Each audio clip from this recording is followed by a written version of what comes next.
This week's episode of All Wings Considered is brought to you by brain implants. Brain and brain! What is brain? You'll never have to wonder again, thanks to brain implants. Now, here's Ben and Jason. Hey everybody, welcome to another exciting episode of All Wings Considered. I don't know how to fall into that as our intro, but these are exciting times. Question mark.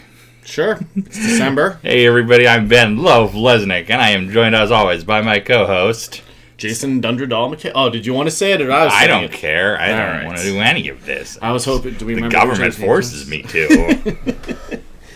It's part of a contract signed long ago. Hey everybody, it's another exciting week of Wing Commander content, and we're here to bring it to you. This is actually our final show of the year. That is a big deal. Our first year. Yeah. So we're closing out our first season. We'll be back with season 2 in January. It's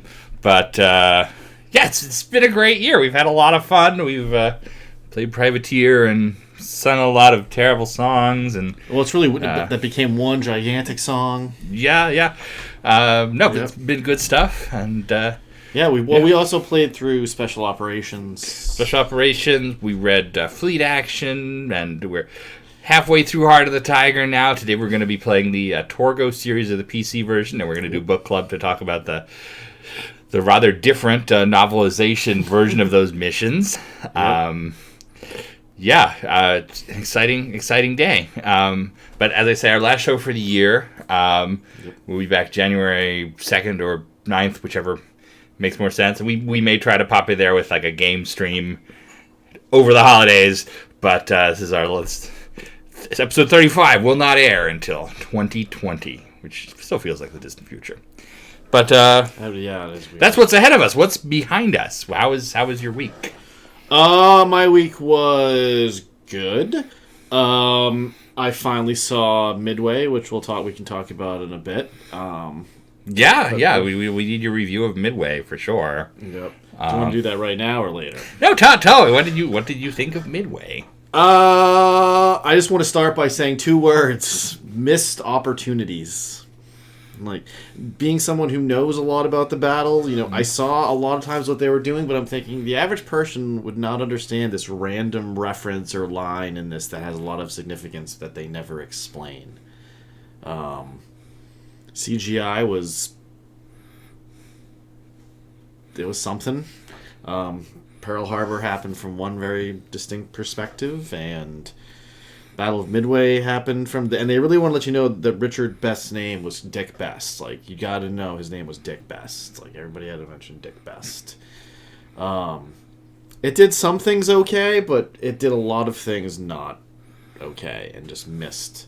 It I don't know. It just felt like points where I'm like, oh, they should be showing this at the same... Like, there's a lot of wonderful things, but they spent the first half of the movie showing you a lot of stuff where you're like, okay, look at... Like, Doolittle's raid gets a good 3 or 4 minutes, maybe even more, maybe like 5 minutes.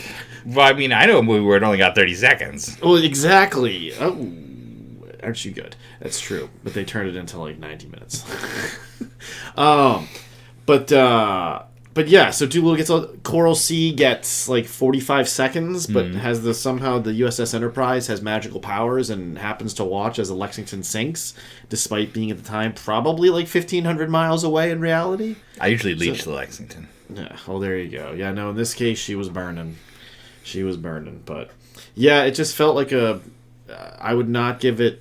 If we're talking out of 4 stars, I would give it like 1.5, maybe 1.75. Okay, that's a terrible star rating. It was a terrible way to rate with stars with a 1.75. Okay. Well, it's not that bright. It's like 3/4 as 35% or something. Yeah. 2 out of 5. Yeah. Well, I feel like that's too much. But you're upping the base stars. I just don't feel like it deserves a second whole one. It was then that the audience realized none of us know math. Like, we're not the math kind of nerds. We're the other kind. There was the first hour of the movie was spent trying to set things up, but then didn't really set things up where I'm like, I get this, why you're showing this. Like, they even had Halsey say it's time to haul ass with Halsey, where I'm like, are you seriously laying it on this thick like right a cartoon. now? Like, yeah. Now, did it have a sappy, pathetic romance forced in like the original? Sort of, but it wasn't as sappy. But it took me until maybe the last 15 minutes to realize that Dick Best's wife was actually Mandy Moore. And I was like, oh, it's that lady that used to sing. Like, oh yeah, it's her. She's like, big now, though. She's like a big TV actress. They made her look a little too much like Kate. Like they were trying to make her look like Kate Beckinsale in Pearl Harbor. Well, I think all women in the 1940s now retroactively look like. Yeah, they're either that or the blonde. Like it's either blonde or brunette. They just all have that like pointing cat hair now, which is fine. It's. And did it have any shots where it was like a 1950s jet taking off instead of a CGI Zero? Or let me think about that. It had CGI. I told you like the other day when I saw you on Tuesday, the most ridiculous part where. So the big thing about Richard Best is that he saves the day during the first strike and pulls up because McCluskey, which they make Wade McCluskey look like a real dick in this too. Like they make him look. That's like the thing Greedo says when he dies, right? What? McCluskey. Topical joke, Star Wars people. Back me up here. Oh. You threw me off too quick. I was so in the zone about the other thing. I have no idea what you're talking about. Anyways, but yeah, they make Wade McCluskey look a giant ass, which is kind of annoying. But Richard Best, he bombs the Akagi in the morning, and then later in the day he puts another bomb into Hiryu, and they have him like pulling out at like 50 feet, where literally the bomb rack of his Dauntless drags across the flight deck of Hiryu, where I'm like, seriously? Like, which that shot was right out of the second episode of Wing Commander Academy, where the Grickats are attacking the Tiger's Claw, and Blair is chasing them, and the AA on the Claw destroys the Grickat, and then the Scimitar like scrapes right across the deck. Yeah, he basically goes, like he comes halfway down the deck and does it like he's going right off the bow, and I was like, you've got to be kidding. But yeah, the attack on Pearl Harbor apparently happened only facing one direction, looking straight up Battleship Row from the Arizona. I mean, it did a few things okay, but it was like trying to shove a lot of weird one-line references that I don't think would make sense to a lot of people, save people that knew a lot about the Second World War in the Pacific. All right. But yeah, a lot of Doolittle. They gave Doolittle a lot of time.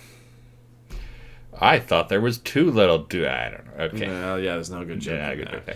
Yeah. All right, let's go to the afterburner slideshow. Yeah. Let's burn the. Oh! Yes, it's the Christmas holiday afterburner slideshow. Hey, it's Holly.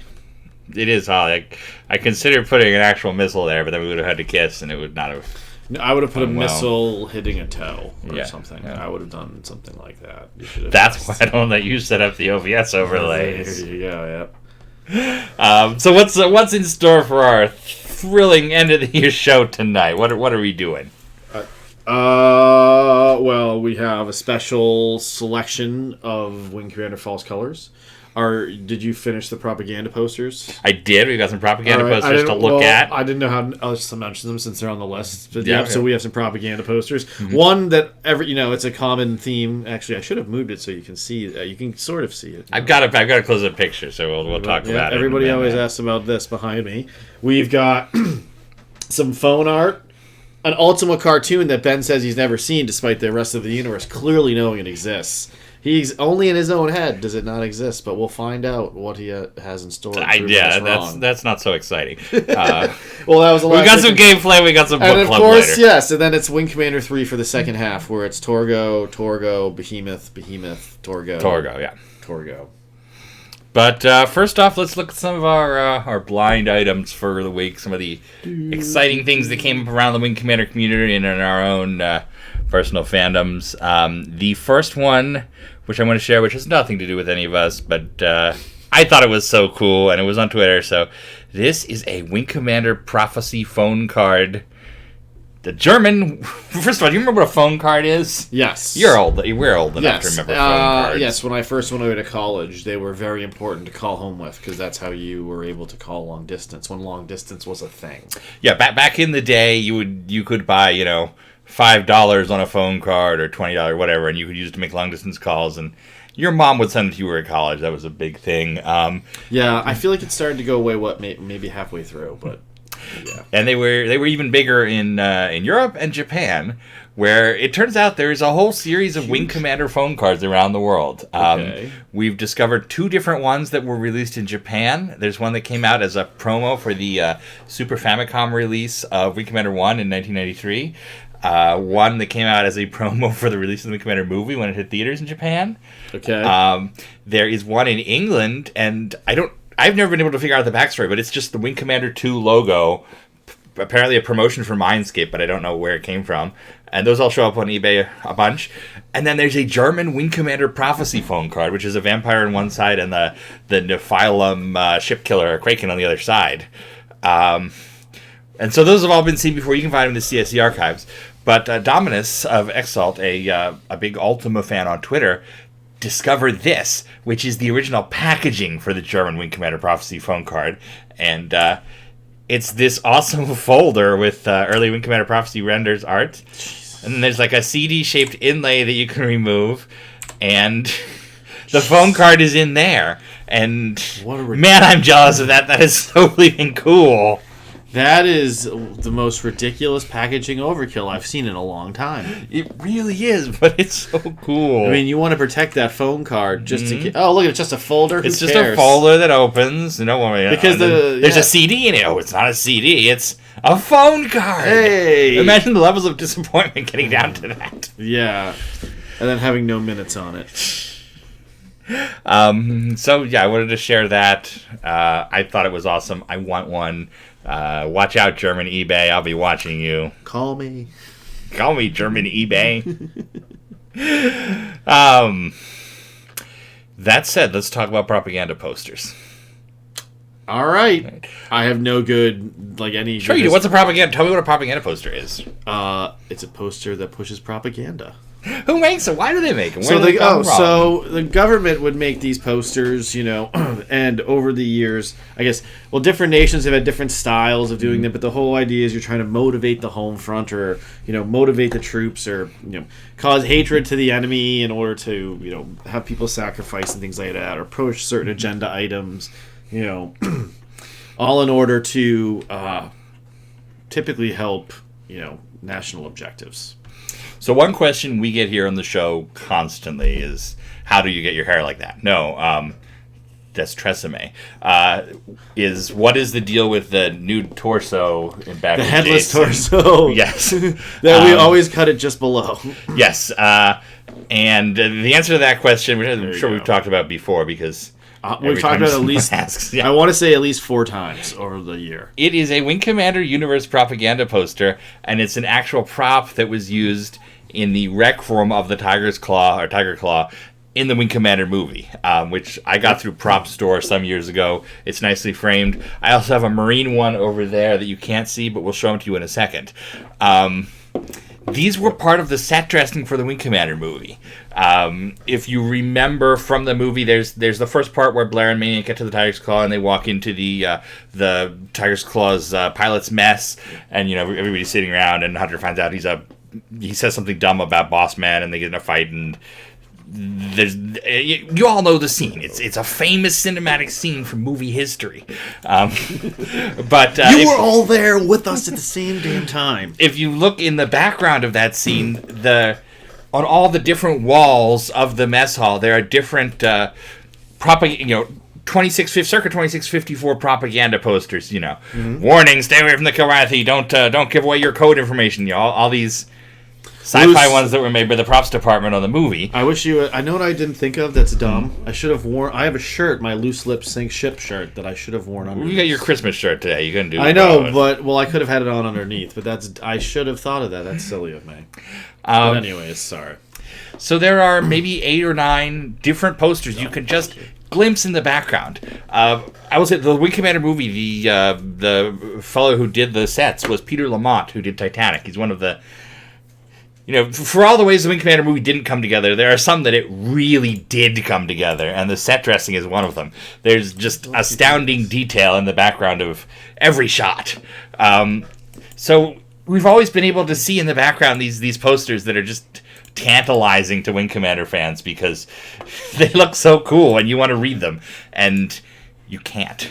Because everybody loves a good propaganda poster, because sometimes they can be witty, sometimes they can be, looking back, kind of ridiculous, and you're like, why is that like that? And then they explain, you're like, oh, that makes sense. And we're lucky enough that 2 of them have surfaced that folks saved that we now have high-res images of. But what I did over the last couple days, and with lots and lots of help from our movie expert, AD, on our Discord, is I went and I plotted out where all the posters are in the rec room and kind of categorized them. I'm going to have an article at the CIC in a couple days that I'll get all the details I can't get out of my stream of consciousness here. But I'm going to show you some of my amazing programmer art for figuring this out right now. This is my very well done, no one make fun of it please, set drawing of the Tiger's Claw mess hall. And I know you're all just going to be astounded by this, which is why I have so much wind-up. Ha! Hey! So this is some great Microsoft Paint artwork right here. And I have labeled all the posters that are around the room. The brown circles are the tables. You see where the drink machines are on the side. The window to space over here. The 2 bulkhead doors. And that's how I figured out in my head where everything went. So, yeah. With that, I'm going to show you a couple of screenshots from the movie so you can kind of see the background of these posters. Of the 8, we've been able to kind of tell what they are. And here is the first one. You can see this is when Blair and Maniac first walk into the ship. I'm got to open it up here. Give me just a moment. When they first walk into the ship, this is the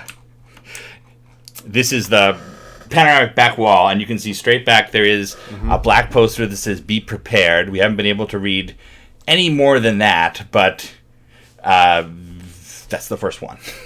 All right.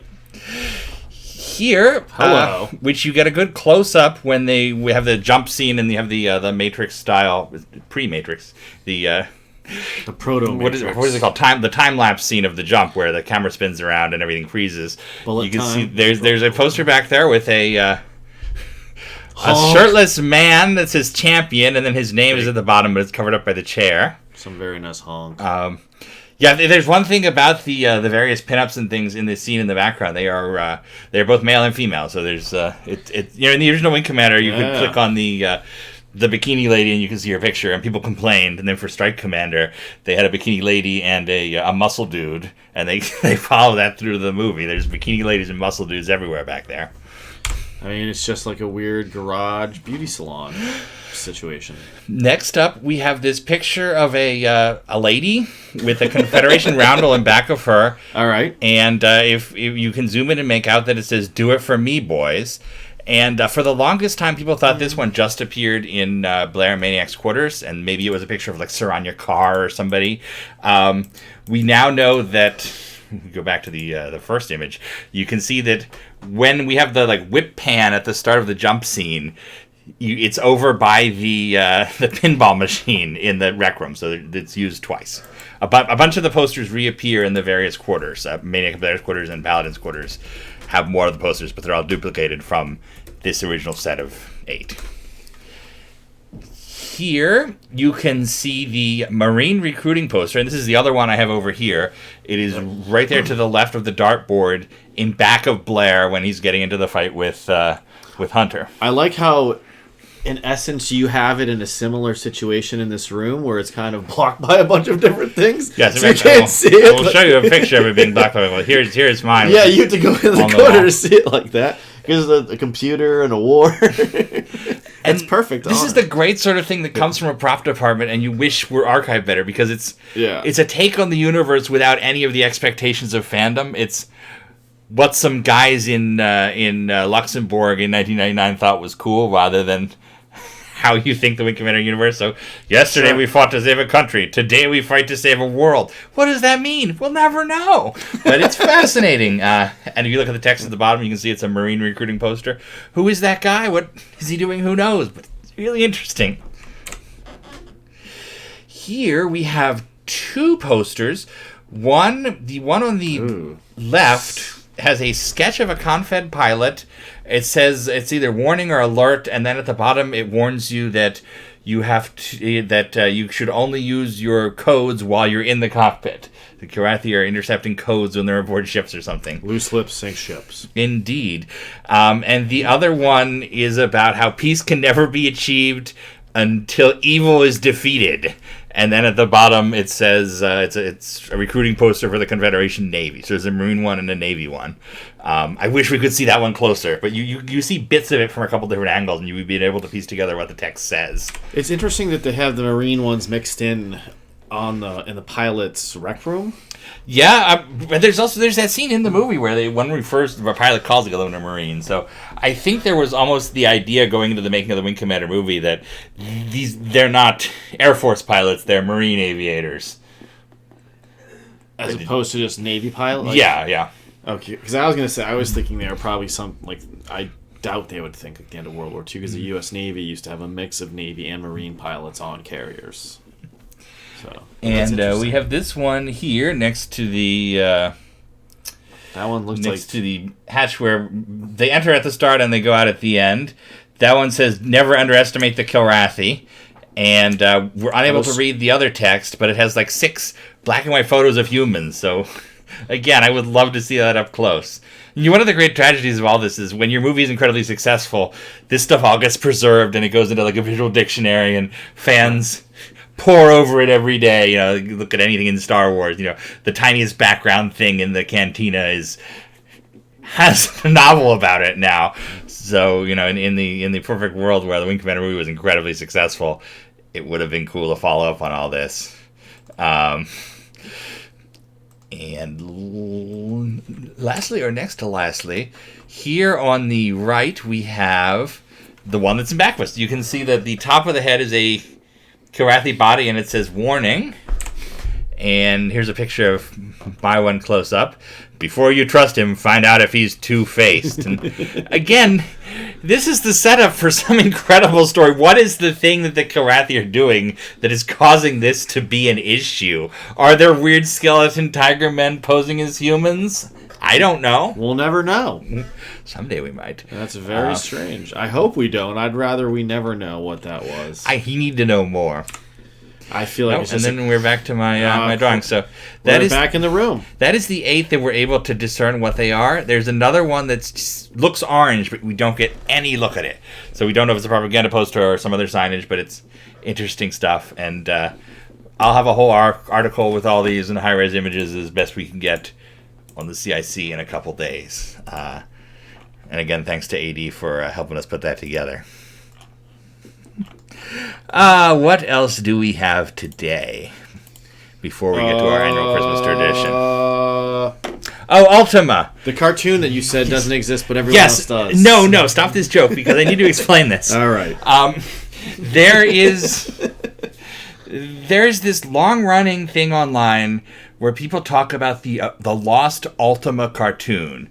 And I've noticed that it now shows up in like the Lost Media Wiki online. It shows up in interviews. People who claim to have seen it, they go, I was part of this. And I wanted to set the record straight.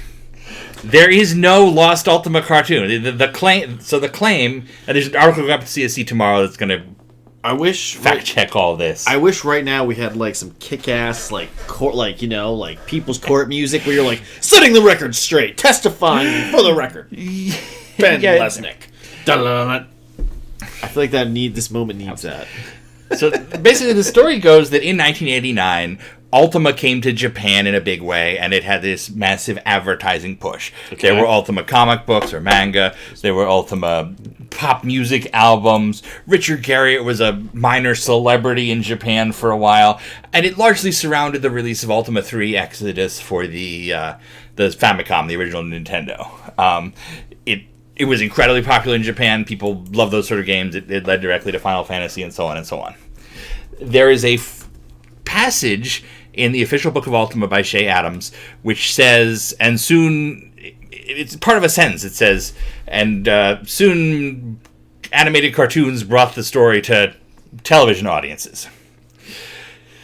And that's incredibly vague. That's not telling you that there was a TV cartoon. That's not telling you there was a VHS for sale. It's just telling you there was an animated cartoon that brought the story to TV audiences. Around the turn of the century, the story got more real to people. There was this longer story that started to be passed around, which was that they had developed this Ultima cartoon as an OVA, which is how they would sell some anime in Japan. They would sell it as just a tape that you buy. It was never released, but then in the 1995 Kobe earthquake, a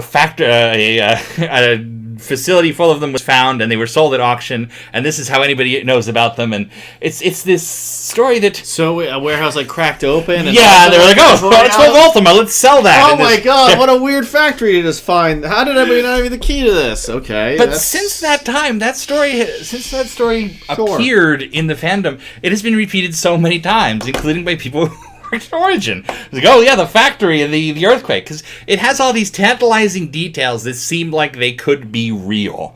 And part of it claims that a little bit of the animation was seen in a TV commercial for Ultima Exodus, and that's the only part that's been preserved because nobody digitized these tapes and so on. So I wanted to look into the origin of this, and that was actually not too hard to find. It was a Finnish anime website that posted this around 2000, and you can you can find it at archive.org. We'll link tomorrow, and it has this exact story, all these details, and that is where this whole thing has spawned from. Everyone has been retelling this website. The thing that nobody sees is that if you go to this Finnish website with this story, and you highlight the bottom of the page, there's invisible text right there, which tells you that it's not true. It's a joke that was made up by this guy who was a fan of something called Slayers, which was similar to Ultima, and he made up this story. And somehow this has become just a true history since then. But it was never intended to be real, and it was not real. Well, thank you, Jari. Yeah, he gives his name, and he tells you it's a joke. So, yeah.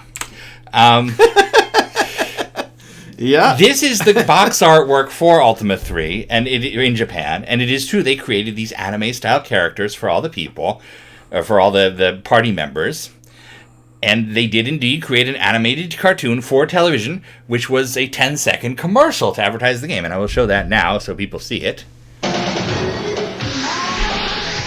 And this is one of those things where people took this and like, oh, surely this is from something bigger. It's not. This is the entire thing.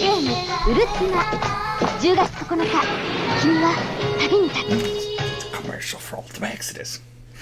So, does that mean there was never any chance of there being an Ultima cartoon? And surprisingly, the answer is no. There's another part of this story which no one out there has archived. And that is when there was an Ultima cartoon in development, not in 1989 in Japan, but in 1995 in Los Angeles. As you will well recall, Origin went to Hollywood in 1994 to do Wing Commander 3 and then 4, and as part of the relationships they forged, they had this plan to start monetizing their IPs to other than games. So we saw that happen with Wing Commander. They pitched a Wing Commander animated series to Universal. They did a card game. They tried to do all this other mass media stuff. That also happened for Ultima. In 1995, they pitched not only a series Bible for Wing Commander, but one for Ultima, trying to get someone to do an Ultima Saturday morning cartoon. Saturday morning cartoons were incredibly popular up until 1996, incredibly profitable up until 1996. So everybody was trying to do the same thing as Batman and trying to get that revenue stream. So Origin had a series Bible, and they teamed up with, and I'm going to butcher his name because I can't pronounce it, but Will Menuge. I can't pronounce it, and I speak French. But he's the fellow who did Exo Squad, and he would later create the Warrior King character for Wing Commander, for the Wing Commander animated series. In partnership with him at Film Roman, they developed some stills to pitch to networks to, hey, do you want to pay for an Ultima series? And we have right here for you the only one that has survived, to the best of my knowledge, and that seems to be nowhere online. And, of course, nobody picked it up. There was never a pilot produced. No one ever funded that. But there is this lost concept of an Ultima cartoon that's separate from the other one that was never a concept of an Ultima cartoon. So, there you go. That's all I have to say about that. All right. That's what all about the war in Vietnam. So we mentioned early on that this is our Christmas show. Not Christmas, holiday show. This is our holiday show because next week we're going to be seeing Star Wars. And then the week after, I think we'll be up in Pennsylvania and you'll be in... Jamaica, man! You said it, not me. So I don't think that's a bad thing. Next 2 weeks, we won't have the regular show, so we wanted to start our Christmas tradition now. We actually did this last year when we were doing test shows, but no one saw them. One of my dumb traditions every Christmas Eve is that Allie and I watch the Apollo 8 Genesis broadcast, which was December 24th, 1968.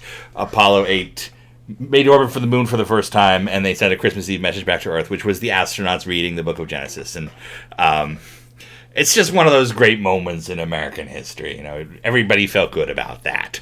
So we watch that every year as just kind of a thing. And so last year we started for the Wing Commander community, and this is idiotic, and it's going to be boring. I'm sorry. We did do that as well, though. Yeah, I think we showed it last stream.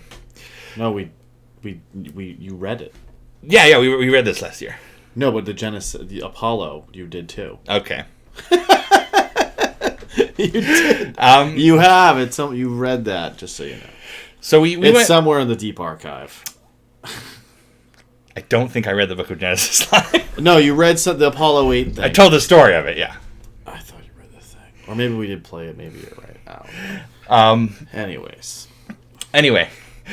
Of course, we went looking for Christmas in the Wing Commander universe, which is not a big thing. Oh. There are very few references to it. You saw in the intro we had those Super Wing Commander dork here that look like Christmas ornaments. But really the only time that it's ever mentioned in any way is a chapter of False Colors, which I have here. The last of the Bane Wing Commander novels, which actually has a little section of the chapter that's set at a Christmas party. So what we're going to do, and we'll need a wife for this, what we're going to do is read this little bit of the book, and we'll each go around and read a little bit, and you'll have the whole section of the chapter of the Christmas story aboard the captured Karathi carrier in the novel False Colors. I like how you were going to go with the Karathi name instead of its new name. Molnar is the Landrake name, which is just rolls off the tongue, and Karga is the Karathi name. But we will see all that in just a moment. And to go with that, to make it more exciting as we read, I have a slideshow of random Wing Commander Christmas pictures from the community. Very random. Hey! So these are great, especially these renderings by Mark, where he does these Wing Commander 2 style Christmas scenes. I hope he does one this year. He does them every once in a while, and they're wonderful. But with that, let me... I like how you just went with your headphones. Let me bring up... Yeah, I had to find it. Here it is. Flight Wing Lounge, FRLS Karga, orbiting Vaku 7, Vaku system. 1925 hours, Confederation Standard Time. 2670.358. Break left! Break left! The voice in Bondarevsky's helmet receivers was urgent. Come on, Captain, you can nail this guy! Bondarevsky pulled the joystick hard over, rolling to the left and trying to spot his quarry. The Straka bucked and kicked as it resented the very idea of a human pilot flying it, but he fought the controls and forced the fighter into the turn. He reached for the sensor controls to narrow the focus and try to get an accurate position estimate on the cloaked enemy fighter he knew was coming in for the kill. But a split second too late, he realized he'd instinctively reached for the spot where they would have been located in one of the ferrets he'd flown back in his days as Tarawa's wing commander. The sudden realization made him try to shift in mid-reach, but that sent his bionic arm into a feedback spasm. The delay was fatal. The enemy Straka decloaked bare meters off his starboard side, and the red flash of incoming fire washed through Jason Bondarevsky's cockpit. The buzzer going off in his ear made him wince and grind his teeth. The cockpit opened up, revealing a crowd of men and women surrounding the simulator unit. Money was changing hands as they paid off their bets. Bondarevsky blinked in the glare of the lights. Bang, you're dead, Doomsday Montclair announced from the other simulator cockpit, climbing out with the aid of a pair of his squadron's younger pilots. I noticed, Bondarevsky replied dryly. I've got to hand it to you, Doomsday. You haven't lost your edge. Montclair grinned. Didn't let them promote me out of the cockpit, Skipper, he said. But don't sweat it. You'll get the moves back. And if you don't, I'll be around to bail out your sorry ass. That sparked laughter from the audience. Bondarevsky started to clamber out of the cockpit, and Harper and Sparks were quick to help him. The simulator models were cobbled together from a combination of Confederation and Kilrathi technology, mostly the former. The Kilrathi had less use for detailed simulations of flight missions than human pilots did. According to Jorkad Lan Morel, the senior pilot from the Nargrass survivors who had been working with Sparks on building the modules, the Empire preferred live training exercises with real ships, real maneuvers, and live ammo. Jorkad was there now, looking out of place amidst the revelry of the Flight Wing's Christmas party. The Christmas holiday was something the Kilrathi couldn't quite grasp. The message of peace on earth, goodwill toward men, was so alien to their way of life that they simply had nothing to compare it to.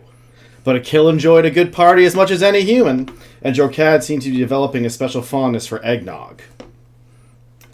I was studying your performance, Captain Bondarevsky, he said gravely. Jorkad was always studiously correct and formal. At first, some of the members of the wing assumed it was a mask for some underlying hostility to the humans. But on closer antiquance, the general consensus was that Jorkad was just naturally serious and punctilious, I don't even know what that word is, all the time. Your instincts are good, but I fear... it's been a while. But I fear that your reactions have somewhat slowed by your injuries. The artificial arm. It is problematic sometimes, yes, Bondarevsky said, feeling impatient. He still didn't like discussing the plastilimb, especially not with a cat. I'm getting the hang of it. He wasn't good at reading Kilrathi expressions, but he thought Jorkad's look might have been the equivalent of the cat equivalent of a frown. I believe that the Jorkad and I could design an interface that connected your arm directly into the controls of the fighter, he said. It is possible that you could substantially improve your performance by having many of the onboard systems essentially controlled by thought, or at least by muscular impulses associated with specific actions, such as operating sensors or firing weapons. Thanks, but no thanks, Bondarevsky said. Jorkad studied him curiously. I do not understand. Why would you reject something which could give you an advantage in combat? Particularly when it turns a current handicapped around and makes it an asset instead. Bondarevsky shrugged. I don't know if I can explain it, my friend. He held up his arm. Look here. You can see that the limb is designed to look at as much like a biological arm as possible. It would be a lot more efficient and cost-effective, for that matter, if it wasn't built this way. But you'll find most people prefer artificial limbs that don't look artificial. The Kilrathi pilot gave a very human head nod, at the same time making the cat grasping gesture that stood for understanding. The thing is, Bondarevsky went on, a lot of us don't like to be forced to admit something like this. I've got a machine doing the work of a limb, and I'm damn glad to have it, but I'd rather have the original. And the last thing I want to lose is my humanity, more than I already have been by plugging myself into the cockpit like one more onboard system. I learned to fly by my gut, and I'd rather keep on doing it that way, even if I have to work a little bit harder at it. Do you understand? I believe I do, Captain, Jorkad said slowly. Your sentiments are reminiscent of some of the passages in the Seventh Codex. You've given me much to think about. Glad I could help out, Bondarevsky muttered as the cat pilot stalked away in search of a refill for his empty cup of eggnog. Well, well, Jason Bondarevsky trading philosophy with a cat. I never thought I'd live to see the day. The crowd parted as Kevin Tolwyn approached, trailed by a junior lieutenant carrying a large, bulky box. I've swapped that kind of stuff with stranger types than him, Bondarevsky said with a smile. In fact, I'm looking at one now. Tolwyn's expression was one of mock horror. I'm wounded, to be insulted so, and by my own dear mentor. Maybe I'll just call off this whole Christmas thing right here and now. Christmas thing? Bondarevsky frowned. Please tell me you didn't. Oh, don't worry, I'm not going to give you anything, Tolwyn grinned at him. Bondarevsky had never been much for celebrating Christmas, beyond putting in the expected appearances at the festivities held by the people in his command. Born and raised on Raisin, a distant frontier world settled by Russians of mostly Eastern Orthodox religion, Bondurevsky had been brought up to celebrate Epiphany, the baptism rather than the Nativity of Christ, and even yet he was still more apt to keep the 12th night holiday rather than the more traditional Christmas day. He and Kevin had a long-standing tradition of not exchanging presents until Epiphany. No, I brought over a gift from all of the Liberators to all of you. Whatever it is you're going to call yourselves... Whatever it is you're going to call yourselves. Lieutenant, if you please. His assistant stepped forward and set the box down on the table. Open it up, Jason, Tolwyn said. He looked at the box for a long moment, half expecting some kind of prank. Then he noticed that the lid of the box was pierced by half a dozen small holes that piqued his curiosity. Just what was Tolwyn up to, anyway? Bondurevsky lifted the lid and looked inside. There, almost invisible in the shadows, a pair of green eyes regarded him curiously. Thraketh, he said. He reached in and lifted out the black cat, who responded by rubbing on his chin and purring loudly. That set off laughter from the officers clustered nearby. Kevin, are you sure about this? I had the idea that Thraketh was kind of a favorite of yours. This one, at least. Tolwyn grinned. Yeah, I like him a lot better than I ever liked the one from Kilra, but there's a dozen cats on Independence to keep our rodent population under control, and we thought you guys could use a mascot over here. Given your new home and all, it just seemed like a good idea. Bondurevsky put the cat down on the table, but kept petting him. Just as long as he doesn't cause as much trouble as his namesake. Oh, he'll cause a lot more than that, Tolwyn grinned again, and he'll bring bad luck to anyone who crosses his path, like Ragark and his Kilrathi. Or the Confies, one of the pilots called from the back of the watching crowd, or anyone else who gets in our way. Tolwyn looked embarrassed. Anyway, Merry Christmas from the Liberators to... He trailed off. Bondurevsky's command had been officially designated as FW-137, but it didn't have a name as yet. The carrier hadn't even received a formal Landreich Navy name yet. The Black Cats, a voice from the cloud declared loudly. Commander Alexandra Travis came forward and stretched out a hand to scratch Thraketh behind the ears. The animal looked satisfied with himself and redoubled his contented purring. What do you say, Captain? What better name for a flight wing operating off of a cat carrier with cat fighters and probably in cat space sooner or later? There were plenty of comments from the others, and they all sounded favorable. Bondurevsky nodded. All right, the Black Cats it is. He paused. Mr. Harper, I am hereby appointing you as Chief Cat Tender, with all the duties and responsibilities that traditionally go with that post. Not a promotion. And somebody else is going to have to explain all of this to Murrah.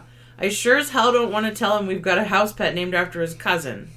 To hear him talk, Travis said, house pet would be a step up from what Murrah's people think of their ex-prince. She grinned. But you know we'll be bad luck to anybody who crosses our path. Tolwyn and his aides stayed on for a drink, then left to catch the tail end of the Christmas party aboard their own ship. Soon after they had taken their leave, Bondurevsky stopped at a side table to refill his drink and encountered Travis once again. So you lost your simulator duel, huh? She said. The legend has feet of clay after all. I lost 10 credits on you, Captain. Sorry, Commander, he said with a faint smile. If I had known you were betting on me, I would have worked harder. She returned the smile. Or bet against me and thrown the fight deliberately, she said, arcing one eyebrow. Seriously, though, how did it feel? Do you think it's an accurate simulation of Ostraka? Her interest was understandable. Alexander Travis had been designated as squadron commander for VF-401, one of the new fighter squadrons being organized aboard the supercarrier. Once she and her pilots finished training, they'd be flying the squadron Ostraka fighters salvaged from the Kilrathi planes on board. Her previous experience had been confined to the Raptor heavy fighter, and they had little in common in terms of handling with the Cat Strakas. Bondurevsky was impressed by her record and by the skills she'd displayed getting her squadron in shape these last few days. Of all his new squadron commanders, she was the one who seemed the most in tune with him, her mind often following the same leaps of imagination that his own did as they discussed the ways and means of making the flight wing work. I don't know how accurate it is, he said, but Sparks and Jorkat seem to think it isn't too far from the real thing.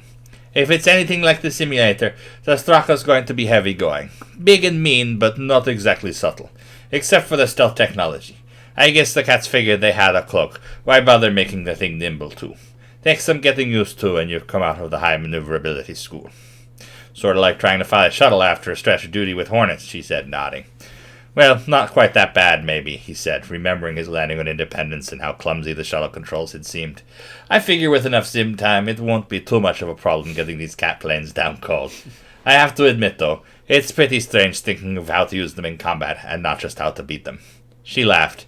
You could say same thing about this whole operation, she said. A year ago, a cat was just something to shoot at. Now I'm starting to understand how they think, and it's starting to scare me. Sometimes I wonder how we managed to hold them off so long. They sure as hell know how to build a carrier. Bondarevsky nodded. I know what you mean. And working with the cats from Morag's bunch, they're not exactly what we thought they were, are they? Before she could reply, they were interrupted by a chord from Angus Harper's guitar. The young lieutenant had found himself approached on one of the tables and taken the battered-looking instrument out of its case. For a moment, he contented himself with strumming chords, apparently at random. Well, the bard of the spaceways is at it again, Bondarevsky commented with a smile.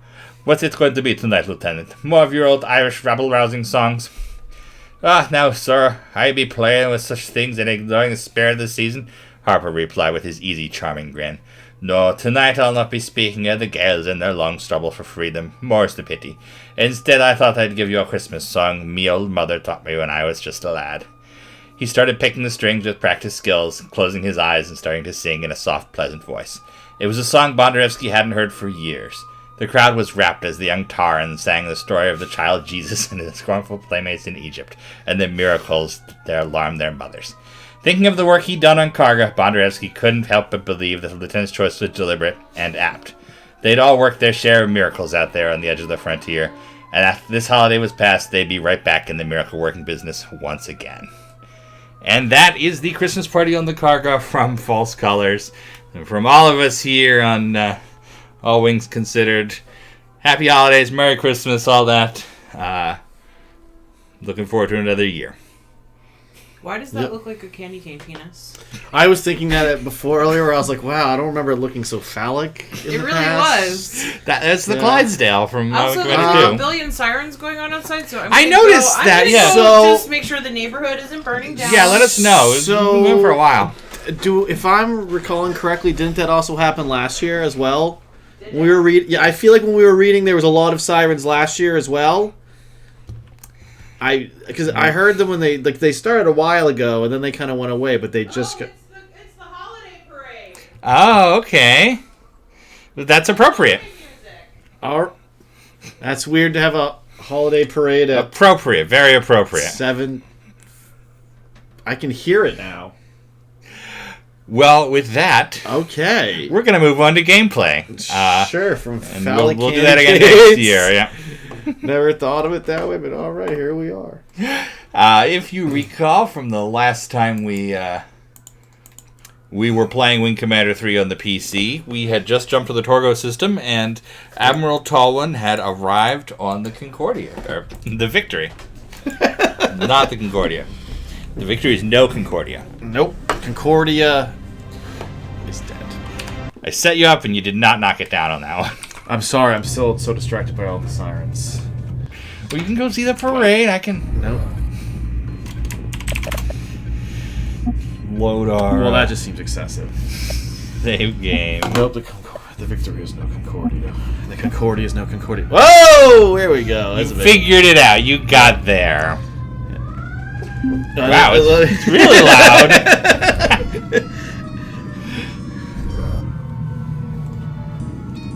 See if there's anyone to talk to. I feel like you should have. It's Flint. Well, Tolwyn on the flight. We saw Tolwyn already. Seemed like old home week to you. First the Kilrathi Prince, and now Admiral Tolwyn will be next. Sorry, I know who you're thinking. To scramble.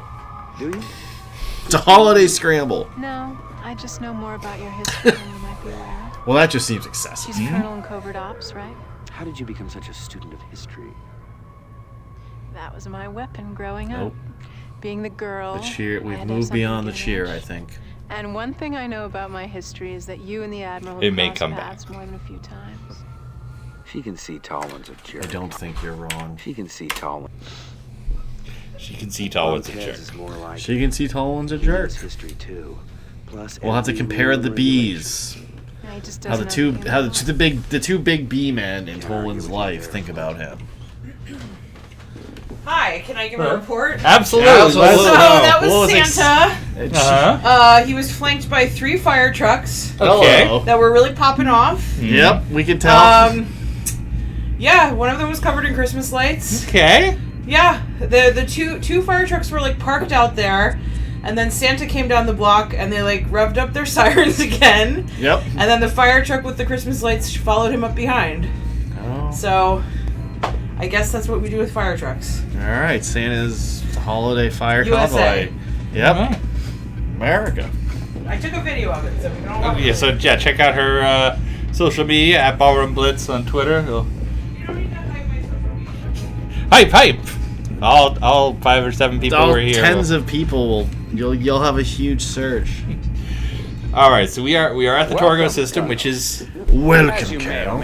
absolutely named after the character from Manos: The Hands of Fate. System, All right then. where we will rendezvous with destiny.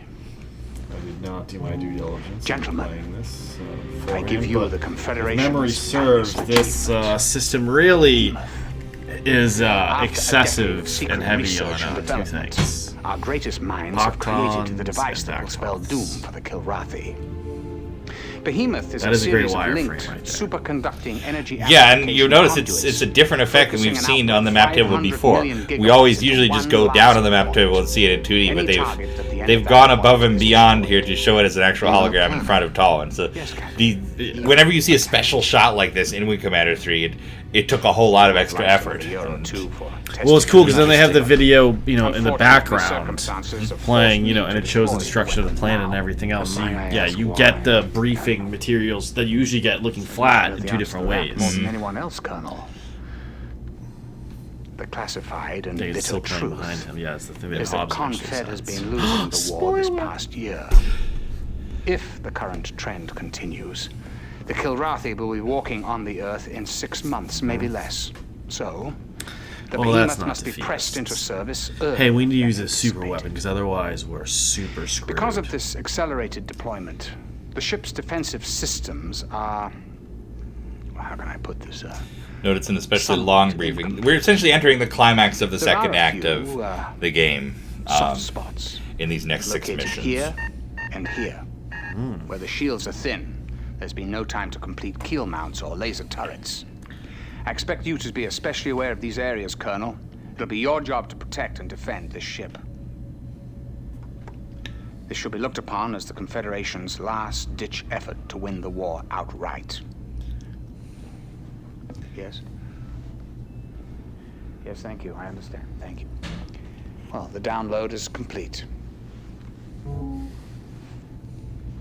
We have arrived at Torgo, gentlemen, where I had hoped for a nice, smooth rendezvous with the Behemoth. But as is their wont, the Kilrathi have spoiled the party. Colonel, this is By the way, that's a undoubtedly typo. the It most should be as is their important want, mission not you've ever flown in your won't.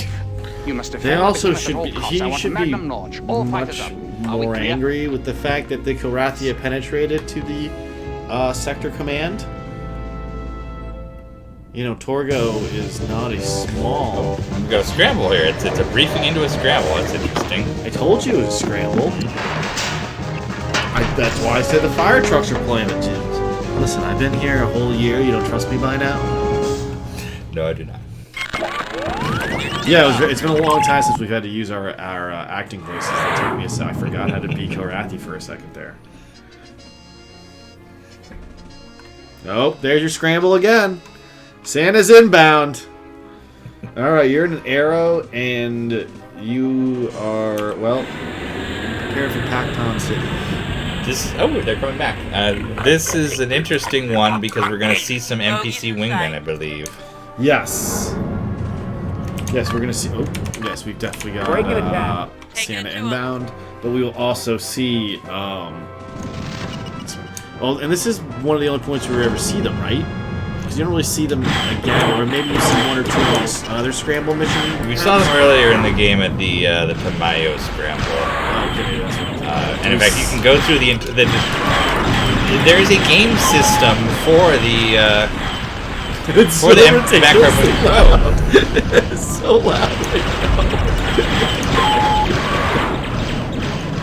Literally, this sounds like extra special effects, like when you do a missile. And by the way, let us know about the sound on the game sound. I know we made some changes from last week, so let us know if it's loud enough, if it's not loud enough.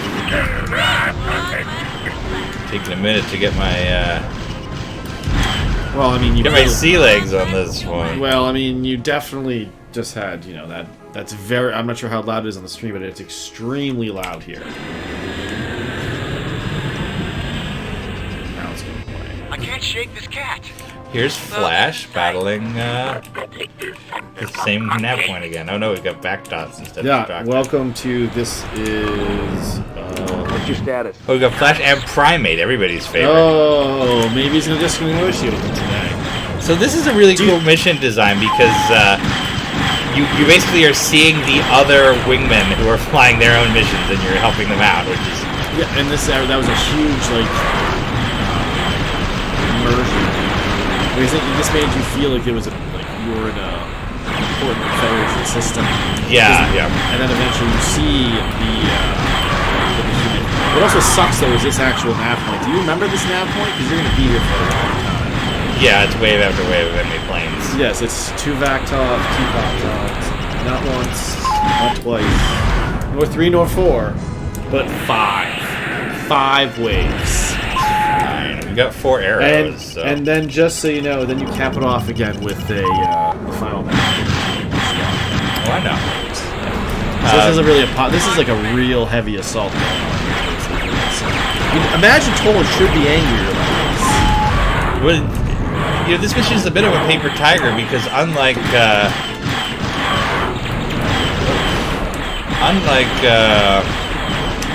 a lot of scramble missions, we're not actually defending the behemoth at this point. There's a lot of Pactans which could pose a threat to it if it were here, but it's not. So we're actually doing the much more logical Navy thing and intercepting the enemy forces before they arrive. Yeah.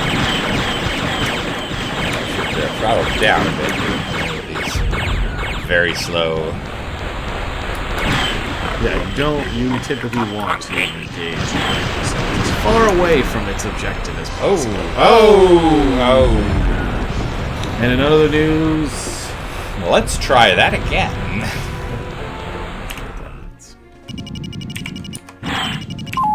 Easy there. So firing rounds down the deck, that's really frowned upon. That happens all the time.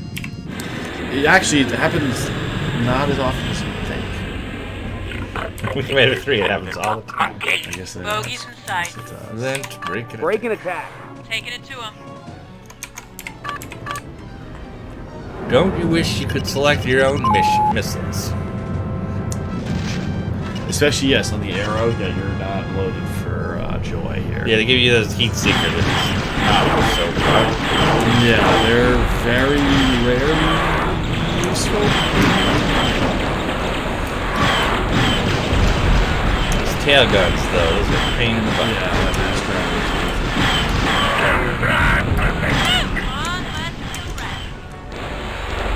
There you go. You're the Straka that were just described in our holiday book chapter. Which, reading that just makes me very excited to get to False Colors. Yeah, it's kind of left take apart there. Yeah, it's because it's such a it's gonna take us like half a year to read it. It's huge. Well, you know, we can do it in bigger chunks. You know, Yeah. we're matching Wing Commander 3 with the Crown one, so it's going slow. But Sure. Oh yeah. Well, no, yeah. See, but these also go a lot faster. But yeah. No, it just reminds me how there's so much great lore to unpack in that. I can't shake this Andrew cat. throws so much stuff in just in terms of creating essentially Break and attack. a lot of depth to the Karathi side, you know, in terms of how their carriers operate, how their fighters are, like all this extra detail. It's yeah, there's a lot of stuff in there. yeah, it helps like really flood the world.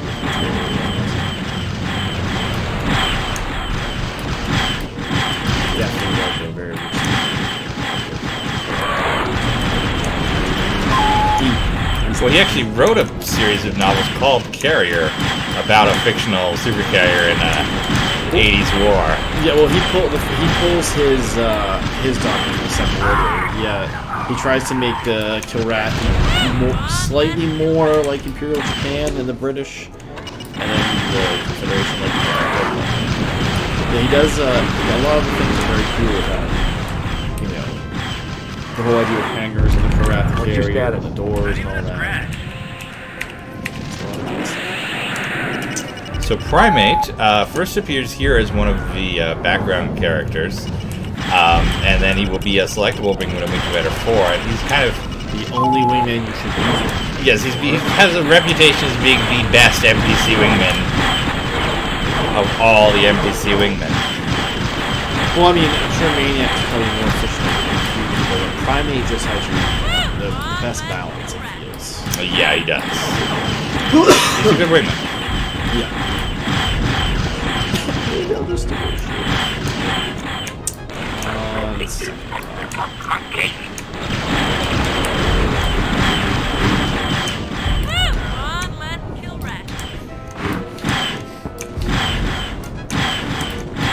Slow ride.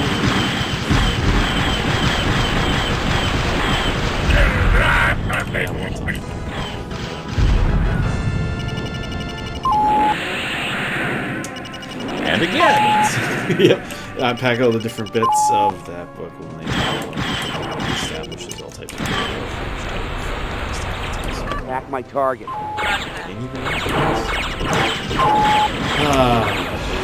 This is just way back. Putting you in the air is kind of A little bit of a pony. yeah, this is a little. They know they're right on the nose of giving, like, you know, just basically telling you to go after yourself.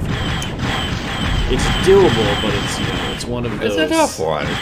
Yeah. But you forget. I find that the Torgo missions are a little bit forgettable.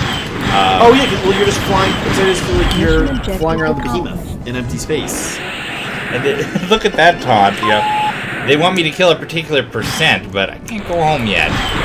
So mission objectives accomplished, except there's more waves.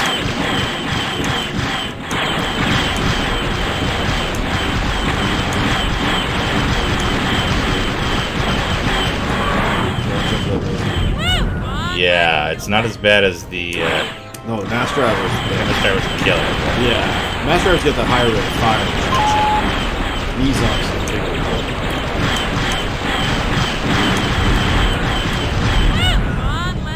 But yeah, no, the Torgo missions are for really, it's just this. And I feel like they try to make this scramble more memorable than it is, but it's just one you just want over with. Hey, look, it's another wave. Yeah. Like, see, it's not a mission that's like, wow, that was tough. It's like that mission just a grind, and there's not really tension except that when you're trying to stay alive, you need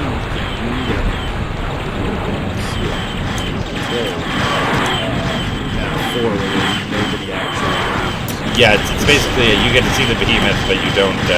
You don't fight around it. Yeah, you killed everybody already. Because then Torgo 2, just to give you a slight preview, if you're enjoying what you're doing right now, you're going to love doing it again. Well, we are going to have one little surprise later in Torgo. Actually, there's a couple interesting things to talk about for the later missions. For 4 map points of Bactar Patons, but at least you can pick. Yeah, I mean, this mission will be so much easier than Thunderbolt, so. But yeah, But still, the last mission of Torgo is still kind of forgettable. Surprise, which just makes also no sense to see. Really more interesting which now I remembered. That show was Remember Delius. Almost die without anyone really putting any effort to try to save them. So remember Delius this holiday season happening with us. Oh! So here's Vagabond and Stig. Stig is not even a scratch. do you know Stig of the Dump? Excuse me? No, this show. Okay, it's specifically a British children's book. I remember reading it when I went to British school in France, but listen to you, fancy pants. I think it was during the war, actually.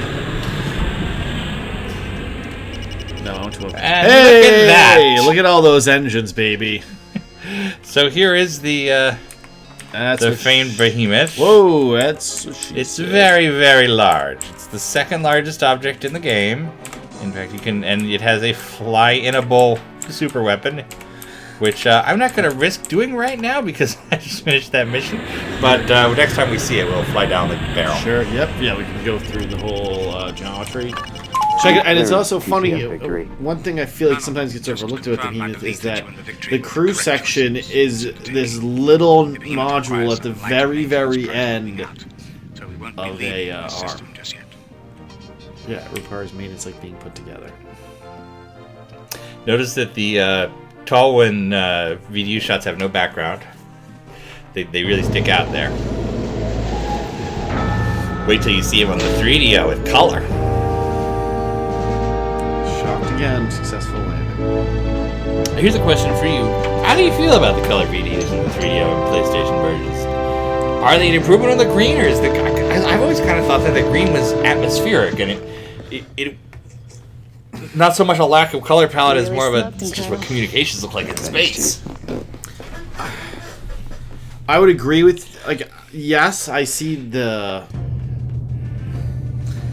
your points on, like, because I've only played the PC version. Like, yeah, you think, okay, that's just those, you know, VDUs only come in that color.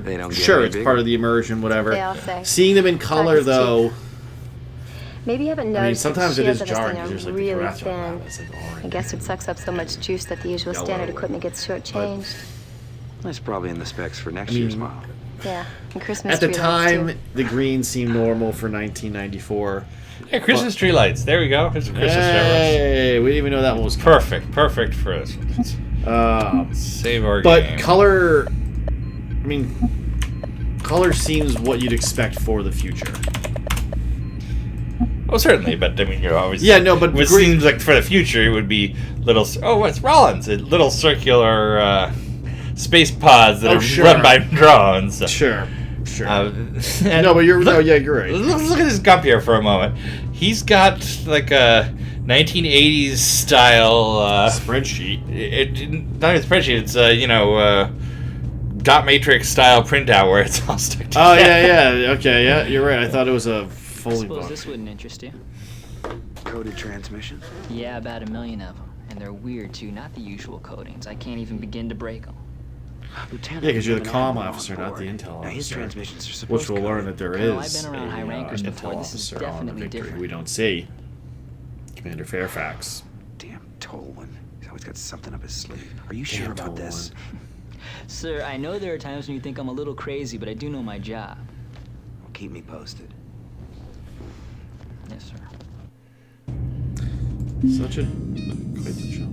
Chat with nobody down Rich. Yeah, Tolwyn. And then that's then we have the forgettable mining local mission. hero. Interesting I must say that interesting so far mining I'm very mission. I'll impressed you go haven't into a lost moment. your touch. But let's take a moment to shout out to Malcolm McDowell, the Lunchables guy, for the insane amount of class he adds to this game. I would say that this was slightly before you could have Malcolm McDowell added to anything to class it up. So this seemed really special at the time.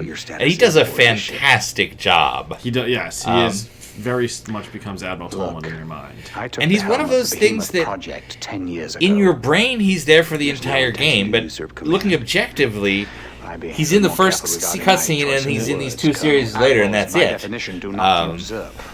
So he's so good that it makes him seem like he's a major part of everything. And same with John Rhys Davies as Paladin. He's in a couple cutscenes. You may realize by now that your assignment here was a little more than merely fortuitous.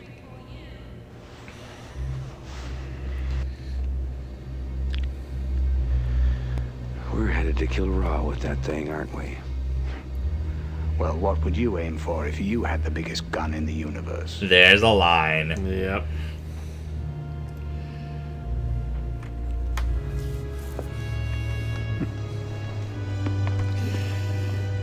If I had a Tinder bio, that would be in it.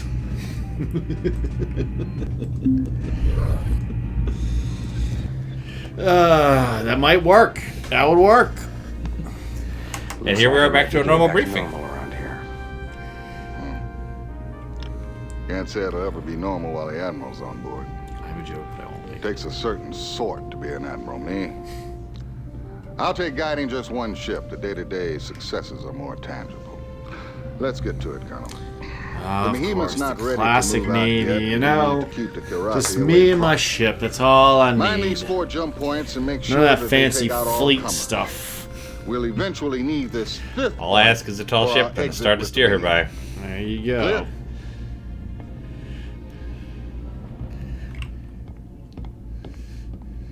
So, these are the mission objectives. Oh, and That's one what last they all thing. say till they get a taste of the power. Hobbs couldn't possibly be a you're traitor on off my way that for with this him. one. That's a good call. I think you should. I think Dismissed. Hobbs is the most trustworthy person in this situation. At first playthrough, I was sure it was Cobra. So here's a very interesting thing. We need to mine a bunch of nav points, which means loading up our long... I think it's 3 nav points with 2 mines each, something like that. 4 mines. I mean, sorry, 4 nav points, 2 mines. 4 nav each. points each, so we need 8 mines. Yes. Theoretically, we can take a Thunderbolt, but you can't successfully accomplish the mission. If we fly this Thunderbolt, we can only carry 6 mines, and we're going to fail. So that's interesting. Wait, did you change? Do you think you still have heat seekers? Yeah, I can keep. Oh, yeah, you thinking they should be? Yeah. Well, what are you gonna be? What are you trying to Yeah, punish right. yourself here? Are you Yeah, trying to be? right, Are you right. trying to be a show off? Like, what are you doing? I'm going to be very careful about firing missiles at all, though, since yeah. You want drop to off make sure. 2 mines at each nav point. Listen, that's why I'm here for you, my friend. Yeah, that's why I'm flying in the rear seat here. This is essentially the prototype of the Wing Commander 4 mission with the camera shots, the first tier mission.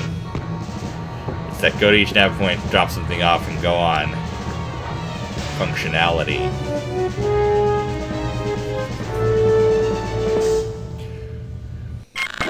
Interestingly, in the novel, which we'll talk about a little bit later tonight, the longbows get removed from the Victory when it arrives at Torgo. For some nefarious reason, perhaps. There's Losses on actually the a line. nefarious reason for it. It's just Yeah, sometimes you have to reallocate your forces. Since you're only assigning 3 destroyers and a light carrier to guard the biggest goddamn gun in the universe. Sure. now We'll save that argument for later.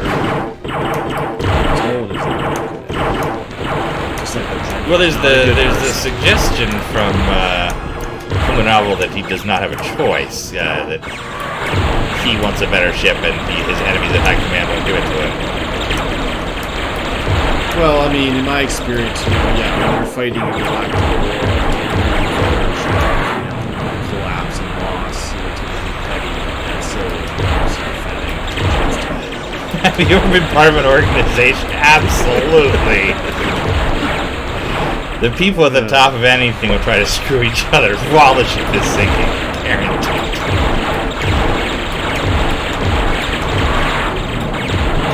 I'd like to think that in warfare, they try to iron that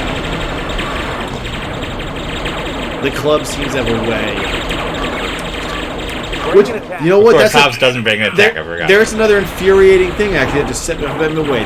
Miles Browning gets an unnecessary name drop.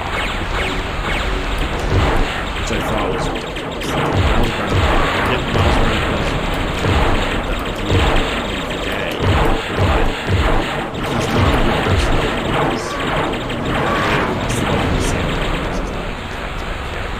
This is the Midway movie, right? Yeah. Miles Browning was Halsey's chief of staff and Sergeant's chief of staff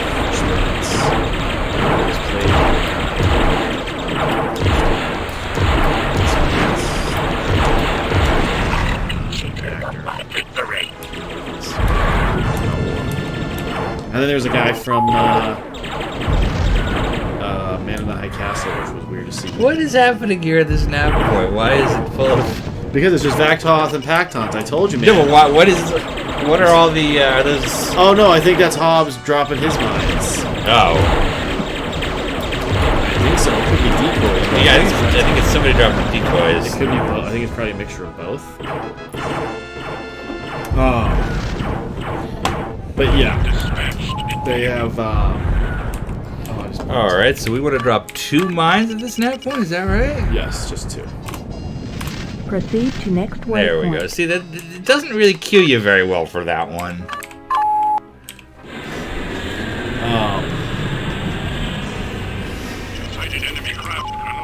Yeah, then they have the guy that plays Rochefort is the guy who plays, I'm blanking the character.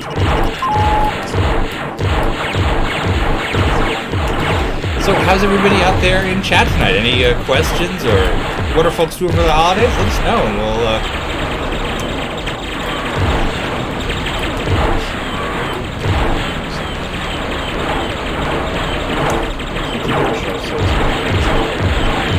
Hello! Agrees with the green. The green does feel right for the time. It like when you first played this game, color would be nice, but green was, I think, eventually it grows on into what you expect.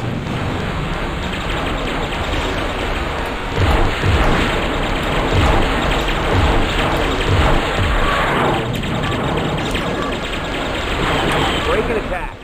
Again, I forgot the hospital. Well, there you go. You're just trying to punish yourself. I forget that you have to order him around very clearly. Yeah.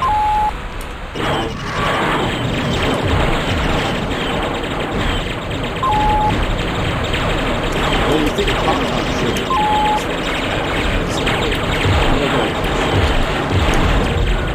it's definitely got heavier guns and torpedoes. Well, those torpedoes have no use in this game, so. Yeah, the longbow does have kind of it's plasma and neutron. Yeah. Which sound like it should be a very heavy set, but it's not. It's one of those things where, you know, in a broadsword, 2 mass drivers and a ferret, they're like, okay, whatever. You had the third one though in a broadsword, it's like, wow, this is a really heavy set. This is a decent salvo you're throwing every time. The longbow, you don't get that same impression with its arms. I like how you're taking this so seriously now about dropping these 2 precise mines. Proceed to next waypoint. Here for it, to next waypoint. So just 2 down, 2 to go. Sighted enemy craft. I do not believe your pitch and yaw. Does your pitch and yaw improve if you slow down in Wing Commander 3, or does it? I don't think. I don't believe it does. Yeah, I don't think that matters. I think it's always the same numbers. Yeah. It's not like you know, you play some fight games and you.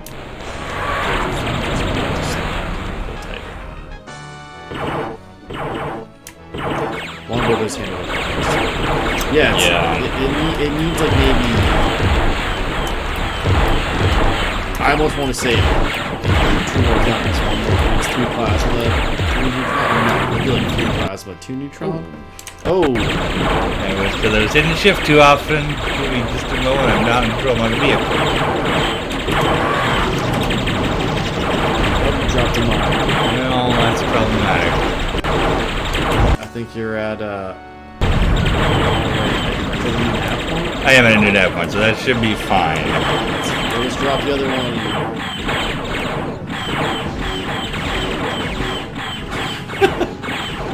I don't know what sticky keys or smart keys is, but it's never been anything but a problem, Windows. Stop doing it. Yeah, no one cares. Yeah, 'cause sometimes it's like a tick, you know, I'm sitting there thinking about wanting to start a sentence, and I'll sit there and keep tapping shift, and then that goddamn thing pops up. You're trying to activate, and I'm sure there's some power user way to turn it off, but I will never think of it when I'm not in this particular situation.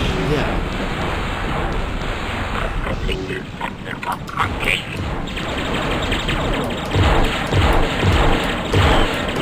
One thing I love and also hate is the VD. Look how when it's not in my center glass cockpit, I lose the targeting reticle. It's like when it's at the bottom. That always drove me. It's nice and immersive. It drives you insane, but it's nicely immersive. I just wish it was slightly. You know, I mean, you can't lead. If you're trying to properly lead it in the game, it's impossible.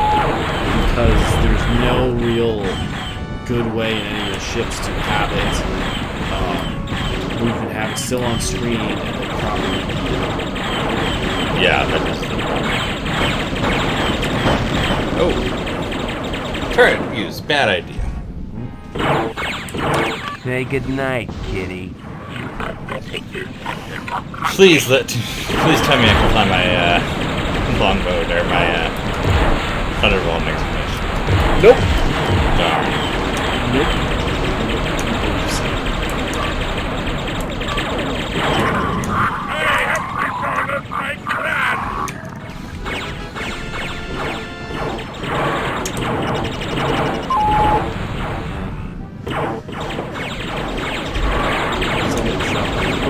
You got pot tons. Someone's shooting at you. Yeah, someone's shooting at me badly.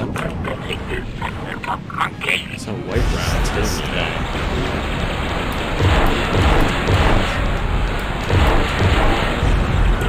There you go. Go screw yourself. Attack my target. Affirmative, Colonel. Yeah, I'd say 2 plasma, 3 neutron would have been a deep. Would have been better. That would give it a more bomb. I feel like a better bomb. Not super duper overpowered, but a few good salvos. Because it's incredible, you know, when you have those 3 master riders in the longer barrel, you sometimes can just shoot through people and catch them. Yes, it really is.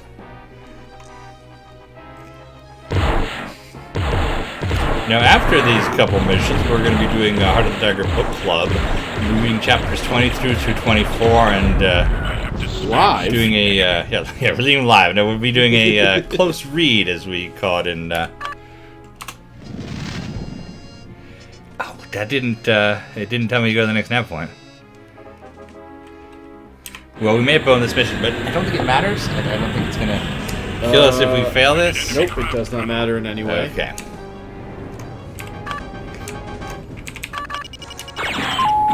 The Kilrathi are going to get through, though. You're going to get some fields. Break an attack.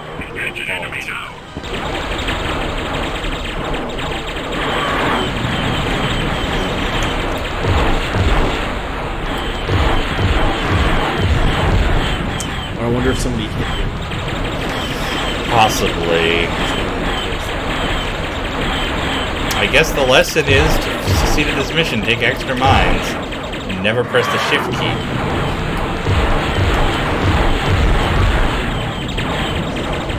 It's so much more pleasant to as interesting as to watch the 3DO version. This one is so much quieter. I'm happy to report that I've suffered no damage.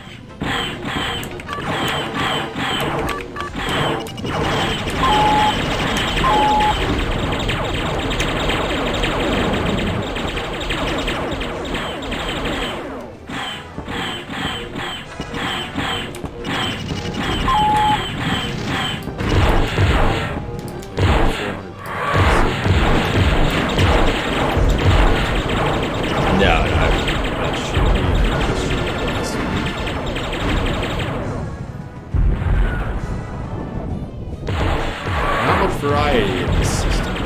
This is a carrier really throwing out its entire, or probably carriers given the number. Proceed to next waypoint. But yeah. Oh, we failed the mission because we didn't get that. I think we failed the mission. This one would be. Clear to land, sir. There's 8 Poctons in this one. There's actually more in the first mission, which has 14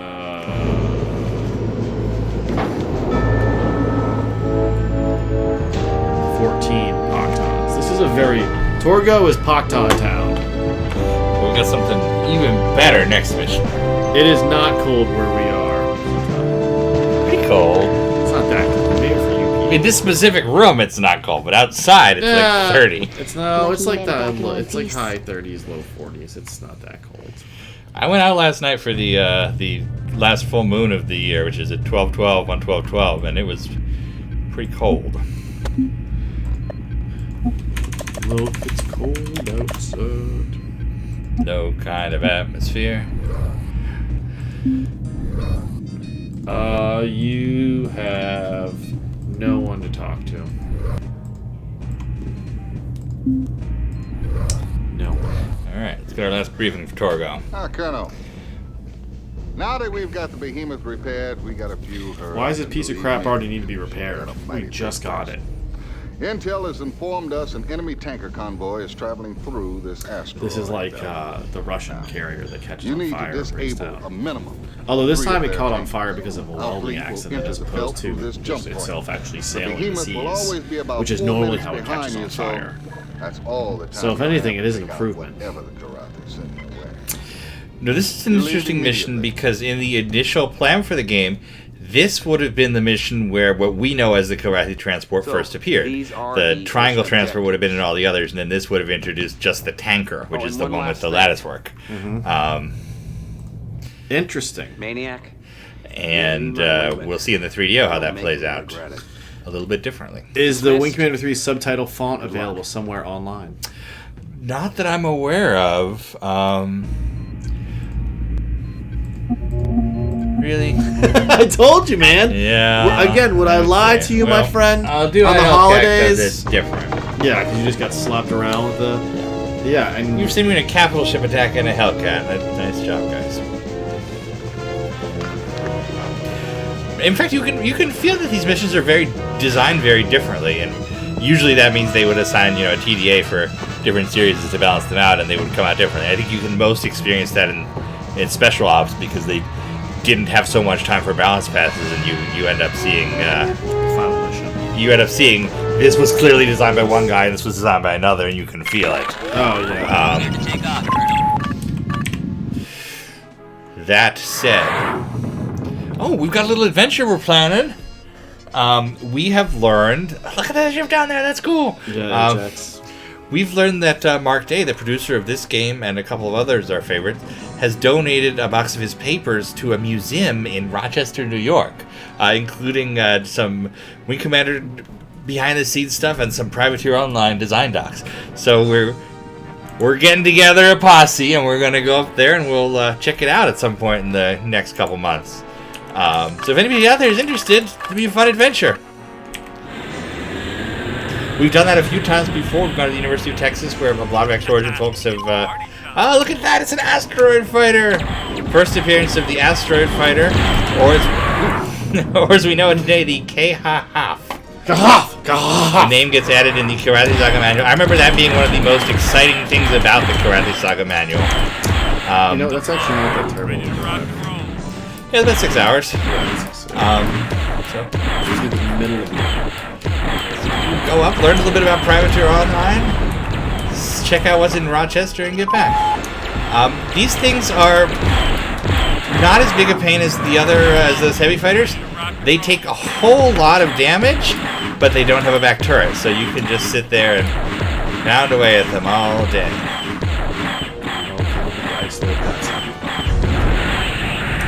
Oh, look, there's more of them. Don't they later drop mines, or don't they occasionally drop mines? I think they may drop mines now, yeah. Because I remember that being an issue at points. That was their big thing, is that you occasionally get one of their little spiky mines. Yeah, like a whole. In fact, maybe that's why the game is reminding us what mines are before we. Well, I don't know what difficulty it's still set at. It should still be at whatever the middle one is. Ace. Maybe it's not dropping. Yeah, usually I feel like they drop them more often. So. Yeah, it feels like usually you see a whole chain of them. Yeah, that's what I thought was great. So I haven't seen them yet. Ready to rock and roll. Why is Maniac just break an attack, dude? Break an attack. Yes, the special operations just had less. There was one. Had a little less QA polish, balance polish than the full games. Yeah, one thing you kind of learn to notice with... Hey, look, more of them. One thing you kind of learn to notice is how the add-ons were put together from essentially the unwanted parts of the game. You can go back and see. Oh shit! You just ran. I don't know where the hell that guy came from. No, I think you ran into. Hold on, I'm gonna watch it over here. No, it's definitely one of them after right into. Nope, he was dropping mines. Yeah, well, see, you reminded them. Remind me of the mines.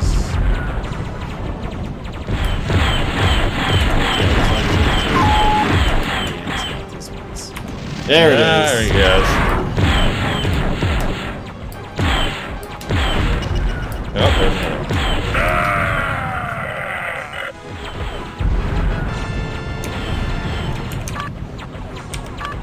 one. Warm on my wing. Not possible, eh? No, Maniac, don't destroy them. Oh, this is gonna be bad, isn't it? I did a bad by taking Maniac. Oh, you.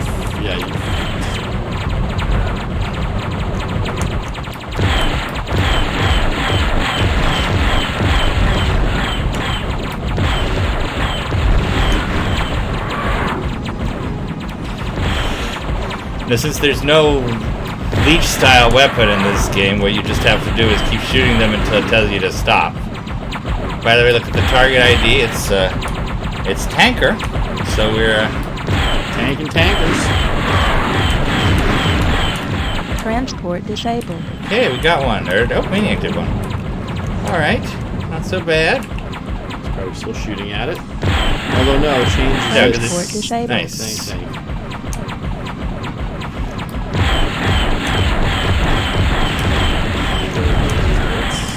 Very embarrassing to get taken out by the final laser turret.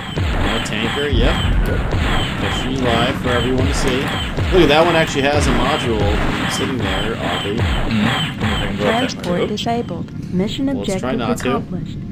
Alright, we got it. They all have that. Disabled. Actually, do you see that they actually all have that one little module that's not properly modeled. It's on the. It's not on the latest. It's on the outboard side. Huh. Need clearance. I don't think I've ever noticed that before. Hey, Colonel, how come our side never thought of rock ships? Anyway, the Admiral sends us congrats, and you're cleared to land. Because we're finally blowing this popsicle stand, and we're taking that big mama out for a test drive. And with that, we conclude our Wing Commander 3 playing for the night. That was a quick burn through Torgo. It was. It's not a whole lot. Your one treat is you get tough, to see the behemoth at the Nav4 of the first mission, and well, I guess you get the battle group at the end. Mm-hmm. You get another line of the entire victory battle group. You have both destroyers and Ajax there. They're usually there. Yeah, but I feel like they're in a different. They're like lined up. Normally they're spread out a bit more. I feel like in this they're all close. You really Or a smoked battle him, Colonel. formation, if you will. Thanks, Chief.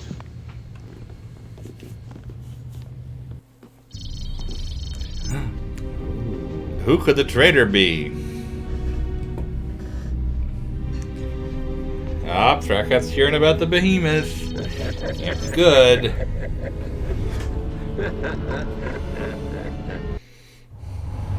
That's great. Look at that. That's a jump scene. I'm glad to see we discovered how to overcome the jump physics problem that the Hakagas had originally conquered. Well, this is something that I have always been completely unable to explain to Star Wars fans. Which is, you're like, oh, everything's canon, and whatever I read in this is official. Like, no, it's not. Because the minute George Lucas or Chris Roberts or whoever wants the giant ship to go through the jump point, it can. So the way you think that they work behind the scenes is not. But that was great. You just had an Excalibur on the flight deck. Excalibur's here. Yep. Because we've gone to Loki, but that will be in 2 weeks. That will be next year. Next year, yes. The first time we've been able to yeah, say there's the Excalibur, so that's pretty cool. What was even our launch date of the program? Or I don't even remember when the birthday of the first beta show. I'm sure we've probably gone by. We'd have to look. We should look afterwards, actually. The first beta show. All right. Well, with that, we are going to jump over to the book club. If you're not familiar with our book club, you are welcome to join in. The CIC's Discord channel has a voice chat that you can join, and we're just going to be going through our observations about the chapters 22 to 24 of the book, which will match the mission, roughly match the missions we just flew. It's the Torgo part of the book, and so I will ask all of our book buddies out there to sign in to the Discord, which I'm also doing. Hey everybody, let me know if you can hear me. And if not, I can hear you just fine. Nice. All right. I can hear you just fine because you're sitting next to me. Just so you know. By the way, you notice we have our Discord Christmas names. I'm particularly proud of It's a Wonderful Loaf. But isn't that what you did last year too, though? No, it's a new one. Oh, what did you do last year? I forget what it was last year. Oh, 'cause I feel like last year you had the same type of thing where you're like, I don't know. Hey, Chris, we can hear you. I can hear you anyway. I think. But point of intervention, done the halls. I just couldn't. I mean, listen, I didn't have 4 more characters for With. Dundra Dolls with Holly. I guess so. All right. That might even fit with a number of characters. All right. So here is the book we're reading. We'll be doing it in German this week because I don't know where my. Here, I have mine right here. Okay. Or we could do it in. Are you starting in the Czech language? No, but I will start this as always by giving us a quick run through of the chapters we read. The little summation. That's a quick summation, which are chapters 22 through 24, mirroring the Torgo series. In chapter 22, the Victory has jumped back to Tamayo after the incident at Delius. We open up with the funeral for Flash, which is very, very similar to the funeral that Flash can have in the game. That is followed by the drunk scene from the game, which has been moved up from Loki to here, because Blair has already found out about Angel. So he's getting drunk in the rec room. Rachel comes and talks to him and stops him, and they kind of talk about how, yeah, your girlfriend died a couple hours ago, but maybe we'll get together soon. There we go. We follow that with one of the things the novel's very good at, which are these staff meetings that show how the carrier air wing works. Everybody loves a good staff meeting. They are one of the best parts of the book. But we have this staff meeting where we're learning that, bigwigs are coming in later in the day. Blair tells Maniac that he has to clean up the deck. Hobbs is noticeably distracted. After the meeting, Blair's like, "Hey, Hobbs, what's up?" And Hobbs is like, "Oh, I'm just sad about Angel," and we don't believe that. Next, we have Rons and Cobra who come to talk to Blair with their suspicions about how weird the Kilrathi acted in the previous system, how they taunted Blair and they could have easily destroyed the Victory and they didn't. And Blair said, he was like, okay, well, keep looking into it. He keeps Rons behind and he says, hey, Rons, by the way, I don't trust Cobra either, so spy on her, please. I don't know why he's chosen specifically to trust Rollins over anyone else, but he's having Rons play both sides. Mm-hmm. And then we end with the Victory jumping to Torgo and Tallwan arriving, as we saw in the last series of games. So we have Tallwan and his staff come to Behemoth. Chapter 23 opens with Flint flirting with Blair at the bar. It's the alternate to the Rachel scene, but she realizes that he's into Rachel and gets angry. Chicks, man. As it goes. Blair then has a fancy... Hard out here for a pimp. Blair then has a fancy dinner with Admiral Tallwan, and is kind of a jerk, but, it's the whole, how dare you use a super weapon to destroy the Kilrathi? I want to do that sort of thing. Next, Tallwan briefs Ison, Blair, and everyone on the Behemoth what it's going to do, how it works. As we just saw, that same special scene we had here. And the chapter ends with Blair arranging a training mission where the pilots are learning to protect the weak spots in the Behemoth from simulated Vaktoth attacks. Chapter 24 opens just where we ended, with the spy contacting the Kilrathi. In this, we learn they're not contacting Trakath directly, they're contacting the Sarharai, the Kilrathi carrier that's been kind of shadowing the Victory this whole time. Next, we find that the Victory jumps from Torgo to Blackmane, and we have some of the cutscenes that we have not yet seen in the game, where the characters are all thinking the war is about to be over. Vaquero wants Blair to come to opening night at his cantina, that sort of thing. Then we have Cobra and Rollins. They've noticed that there is this dead spot where the traitor has contacted the Kilrathi. Blair doesn't especially care, as in here. He's like, oh, that's probably just Admiral Tallwan. Let's not mention it to anyone. Then we end with the scene of a Blair-Rachel conversation where we find out that Tallwan has yelled at Rachel and made her clean up her uniform, but they flirt some more. They plan to have a date after this is all over, and we end with the Victory and its fleet jumping to Loki, and everything seems well for the next part. So that's the very short summary of... But who shows up for us? We see Bear at the end. That's all I got to say. Okay. Just making sure. Gotta have both B's in there. All right. Well, with that, let's talk about these chapters. And I have talked way too much tonight already, so let's go around the room. Let's start with Leha. What did you... first overall thoughts. There's a lot of characterization that goes out of this. Not much of action, which is a nice bit of a breather. I do really like how Tolwyn is portrayed. There's a little bit. It's not quite Malcolm McDowell's interpretation. It's a little bit more forgiving, isn't it? And it's a little bit more humane. There's a little detail that I want to talk about his character that's brought up in the novel. I think it kind of blooms out of nowhere, but I would want your opinion on it if I'm reading too deep into it or not. The other thing I've also really enjoyed about this is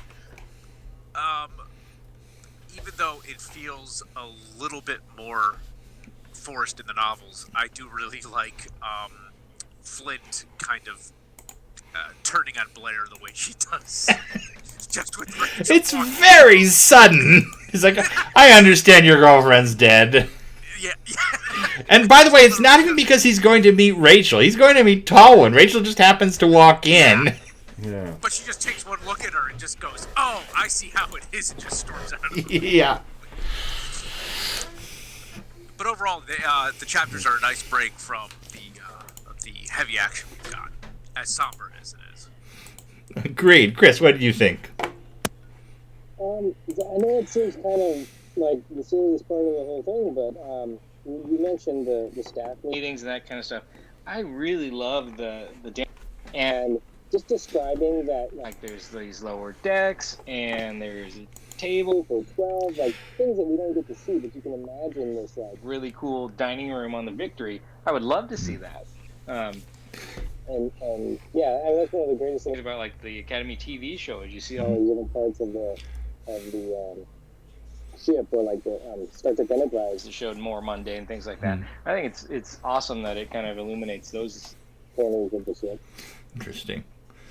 All right, done it all. I thought this was more exciting than the missions that they are represented by.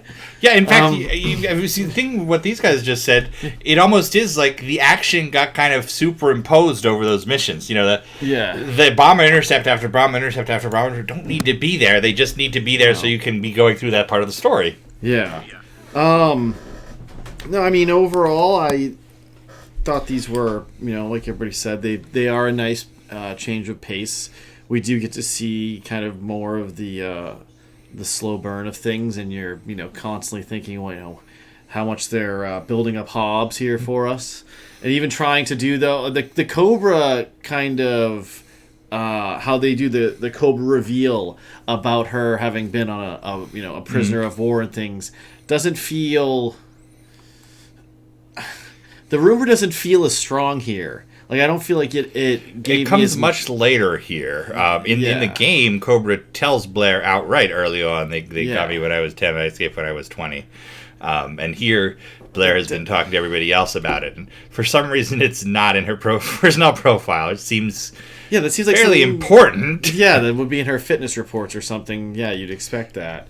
But that was kind of one thing that jumped out at me was when he has that conversation with Rollins, that it doesn't work as well in my mind for setting up Cobra as this kind, she's the spy because she's trying to, it's like she's playing the Robert Hansen, like looking for theoretically, you should have decided by now who you think the spy is, so we shouldn't need any more setup.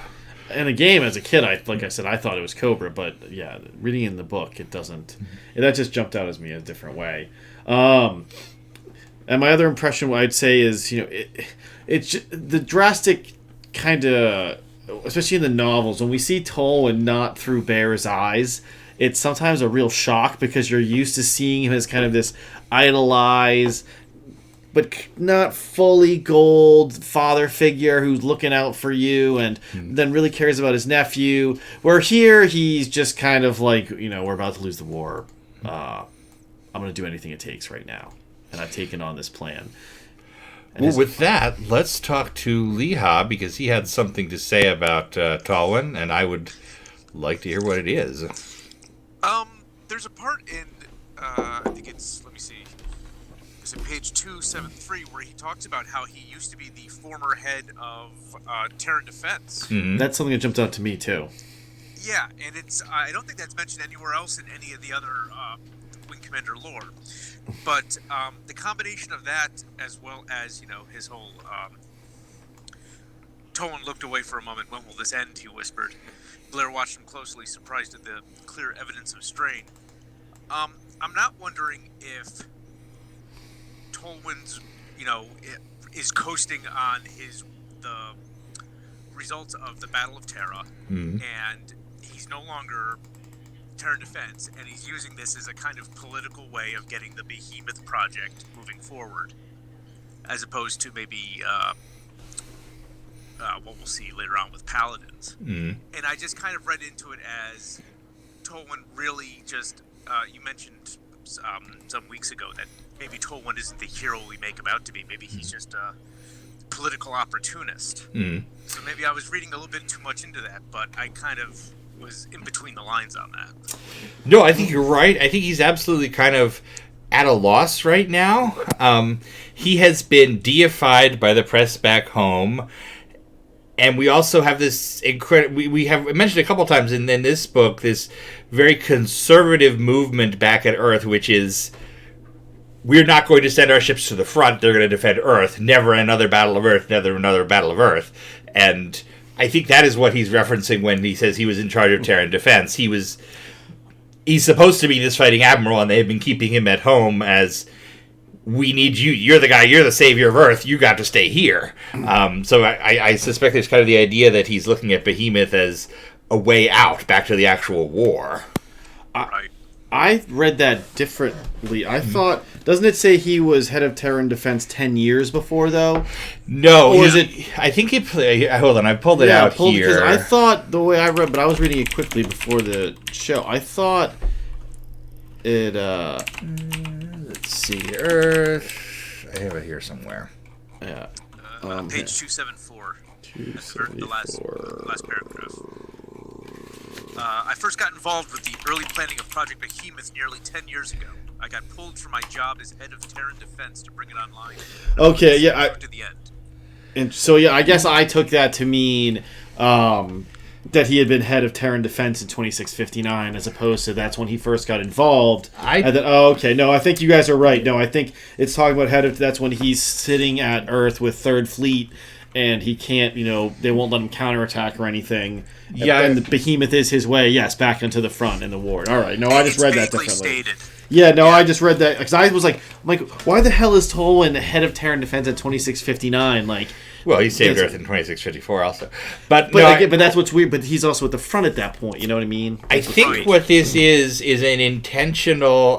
because there's the line in the game where he says, I've been working on Behemoth for 10 years, and this is the book trying to walk that back a little bit. So he's like, I was involved at the beginning, but then I was doing Terran Defense, and then I was pulled off of that to bring it online. So it's that's his most recent assignment was Terran Defense. He's been pulled off to bring it online. But then this line gets expanded in False Colors when he confesses everything to Bear. Oh yeah, we could. Yeah. Yeah, which ignores the 10 years thing entirely. It says, Behemoth was started by Admiral Ustinov, and Tolwyn didn't really believe in it, but he knew he needed to do something. It was like 10 years. Yeah, he needed to get on something, so he took it over because it was mismanaged or something like that. Yeah. The claim in False Colors is that Tolwyn knows there's going to be a coup if the war continues, and that's part of why he's so desperate to do this crazy giant gun thing. And when it's ill-prepared. That book leaves him as an unreliable narrator because he may be lying because he's covering up his own conspiracy. Yeah. But speaking of political climbing, we do have the reference in these chapters where Blair specifically says you have a shot at being the next Confederation president. Yeah, which I thought was a weird toss in there. It's a rare reference to politics in Wing Commander. And also kind of mean-spirited on Blair's part. Blair makes a lot of assumptions. Yeah, they are... their relationship is it's such a weird thing. It's so adversarial. Yeah. Especially when they've kind of... You see them make up at the end of Special Operations, and then all of a sudden you're it's like well, you don't not be enemies with Malcolm McDowell, so you had to walk that back. Yeah. Although I actually wanted to ask you about something specifically that is mentioned in this book when Tolwyn arrives. Let me find it. It's when they're... Well, first of all, let me get rid of the elephant in the room. Possibly the most ridiculous thing in the book is that when they're describing Tolwyn arriving to the ship, and Blair straightened at the crisp order from Eisen, feeling a little uncomfortable in his starched dress uniform with the archaic sword hanging at his side. Colonel Blair has a sword. Not mentioned ever again. Certainly not visible in that cutscene. But Andrew Keith read that script and thought, man, I need to give him a sword, and more power to him. And that just opens the possibility. There could be all kinds of situations where Blair's wearing a sword, and you never see it because it's beneath the countertop. That's right. My sword is... But, I mean... more to the point, that is then followed with the description of Tolwyn arriving, which shares something in common with the Wing Commander 4 novelization. It says, Jeff Tolwyn was dressed in plain tunic of a deck officer. The only sign in his rank, the cluster of stars pinned in his lapel. The Wing Commander 4 novel does the same thing. He's wearing just like duty uniform when Blair goes to meet him at the start. Mm-hmm. And this is very much the opposite of how we see the characters in the games ever. It's always Tolwyn is dressed to the nines in his cape and his fancy white uniform, and even in Wing Commander 4, he has Wing Commander 3 and 4, he has a different uniform that's the more formal one. Mm-hmm. Is there some historical analog for an admiral who's just this man of the people who wears his duty uniform? Yes. The first one that comes, I believe there's probably a number of them, but the first one that jumps to mind is Admiral Mark Mitcher, and he typically would, and a lot of the guys, they just wear their khakis and then just their ranks on their lapels, and that'd be it usually. They just have their khaki, not even their nameplates. I mean, Mitcher, he's more famous for, he would always wear this kind of strange, extra long duckbill cap. But yeah, in most pictures you'll see him, he's just sitting there in his khakis without anything else, and typically just his stars on his lapels. But I think a number of them did that, especially if they were down south where it was hot. I feel like there's Halsey would do that at times as well. But yeah, it's not so much of the... That's what's even weirder, though, in this. So you have Blair fully decked out, like Class A ceremonial sword, like that's above full dress, and somehow ragging on Tolwyn for being the formal one. And and Tolwyn is literally walking in basically the most relaxed battle uniform he can be in. Like that's what you'd and I should say like that's what like Mitcher and stuff, they'd wear that when they're on their flag bridge, sitting in the chair that's on the side, overlooking the flight deck. Like that's their day-to-day work uniform. And yeah, it makes absolutely no sense for all of them to be lined up in their full dress. But the swords especially, like, those are not used at greetings. Like, I mean, formal change of command, totally, but not like, welcome aboard, sir. Like, no, you're in your Class A's and that's it. The other great thing about that scene in the book is that it tells us that the staff officers who follow Tolwyn include his nephew Kevin Tolwyn. So if we ever need a picture of Kevin Tolwyn, we can go to Wing Commander 3 and take the blurry guy in back of Tolwyn. And that's him. Technically, that's him. That's Kevin. Yep, we've seen him. There you go. Yeah. That's canon. It also feels great, though, to kind of, when you see the other novel characters brought into the game novelizations, like, for some reason, it makes them feel like, oh, they are part of all the same world. Yeah, very much so.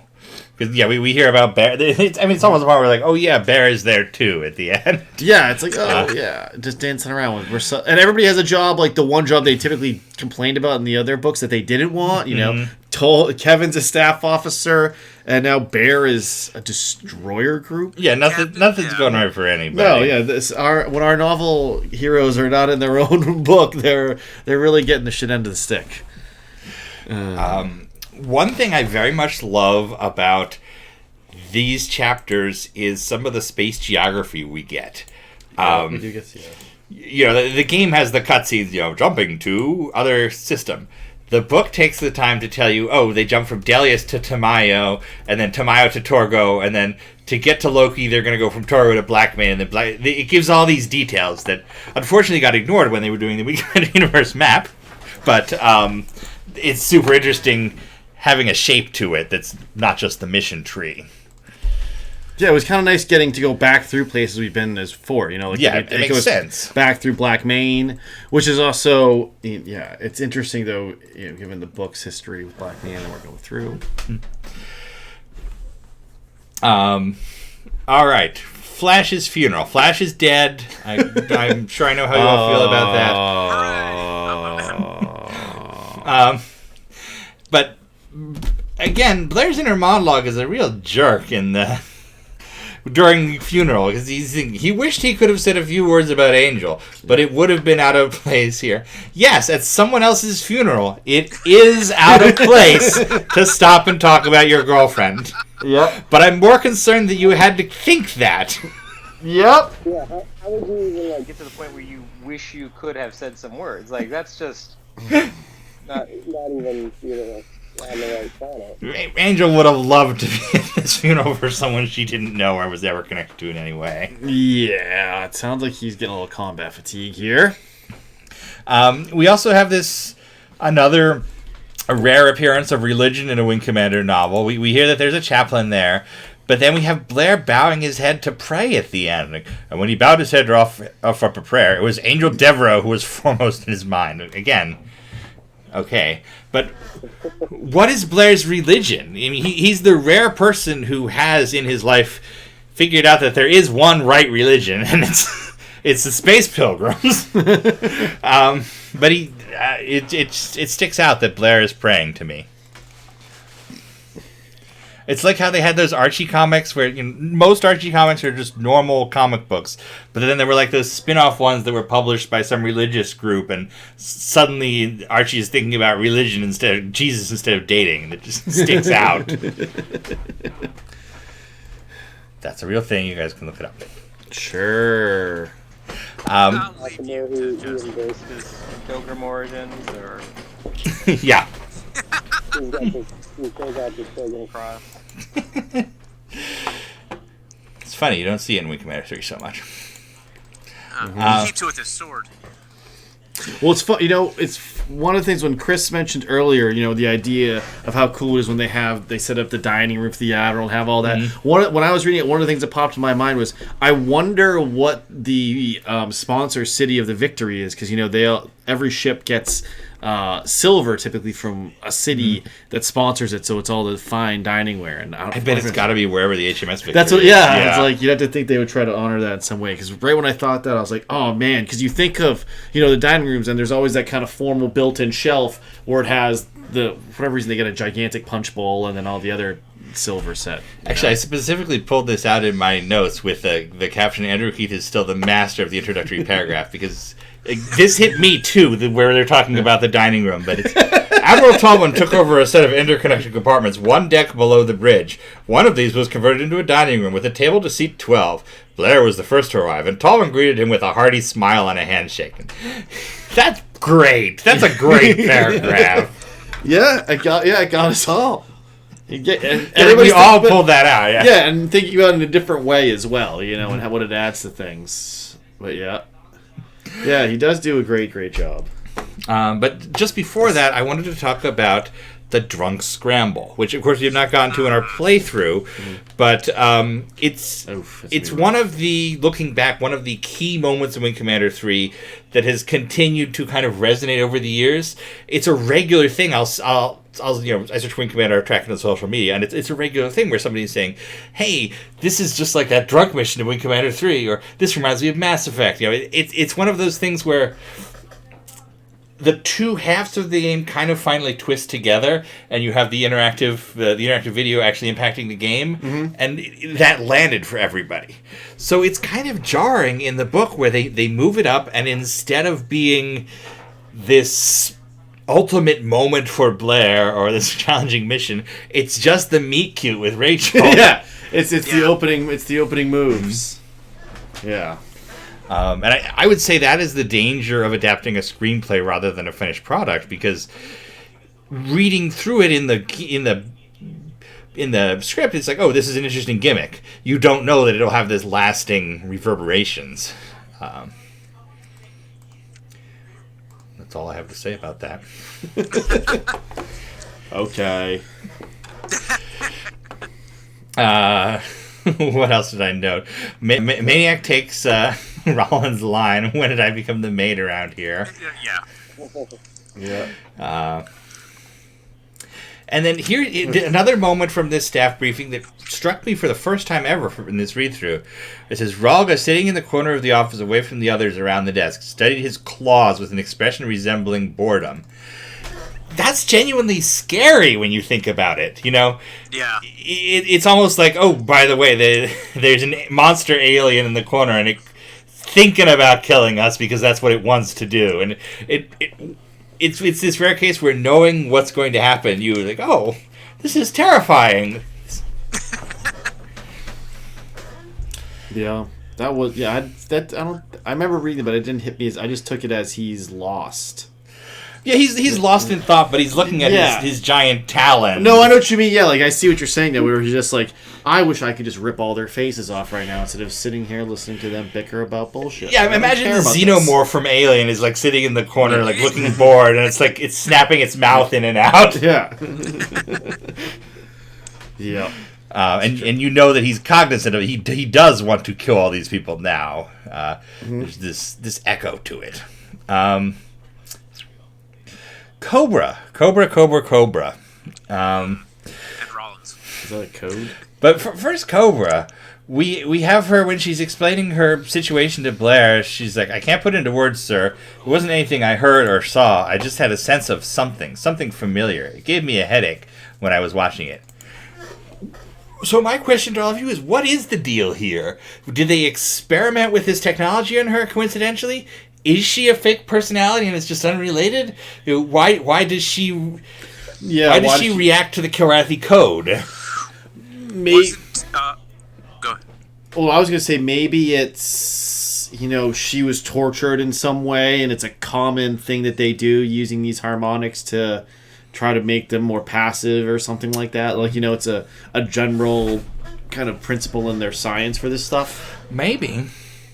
I think it would be hard to actually connect. I almost want to say it's coincidental. Like there are high-pitched harmonics in this thing, and they happen to kind of tweak her, and maybe other random people on the ship too. Hmm. Isn't there a line where they say Cobra was, or not programmed, but taught to hate her own kind? There's like a re-education system with the Kilrathi with their Terran slavery or something like that. I don't recall that. I recall the opposite, where she was just broken, and the Confed psych people had to rebuild her. Maybe that's something. Yeah, no, they talk about having to debrief her and then wring her out and then build her back up again. And that's probably what I'm thinking of. Yeah, but here's one of these what the hell lines that sticks out concerning Cobra when Blair and Rollins are talking about him. Blair is saying, well, she hates Hobbs, etc. She's accused him of everything but mopery and dopery on the spaceways. What the hell is that? I was hoping you actually knew that was some real thing that actually was a deep cut. Well, then that's just awful. It's out because he says it. Doesn't he say it again though? It's like mopery and dopery, and then like a few lines later, it comes up again. Well, I thought it was in there twice. It may be a real thing because I'm. Revenge of the Nerds. It's from exposing yourself to a blind person. Okay.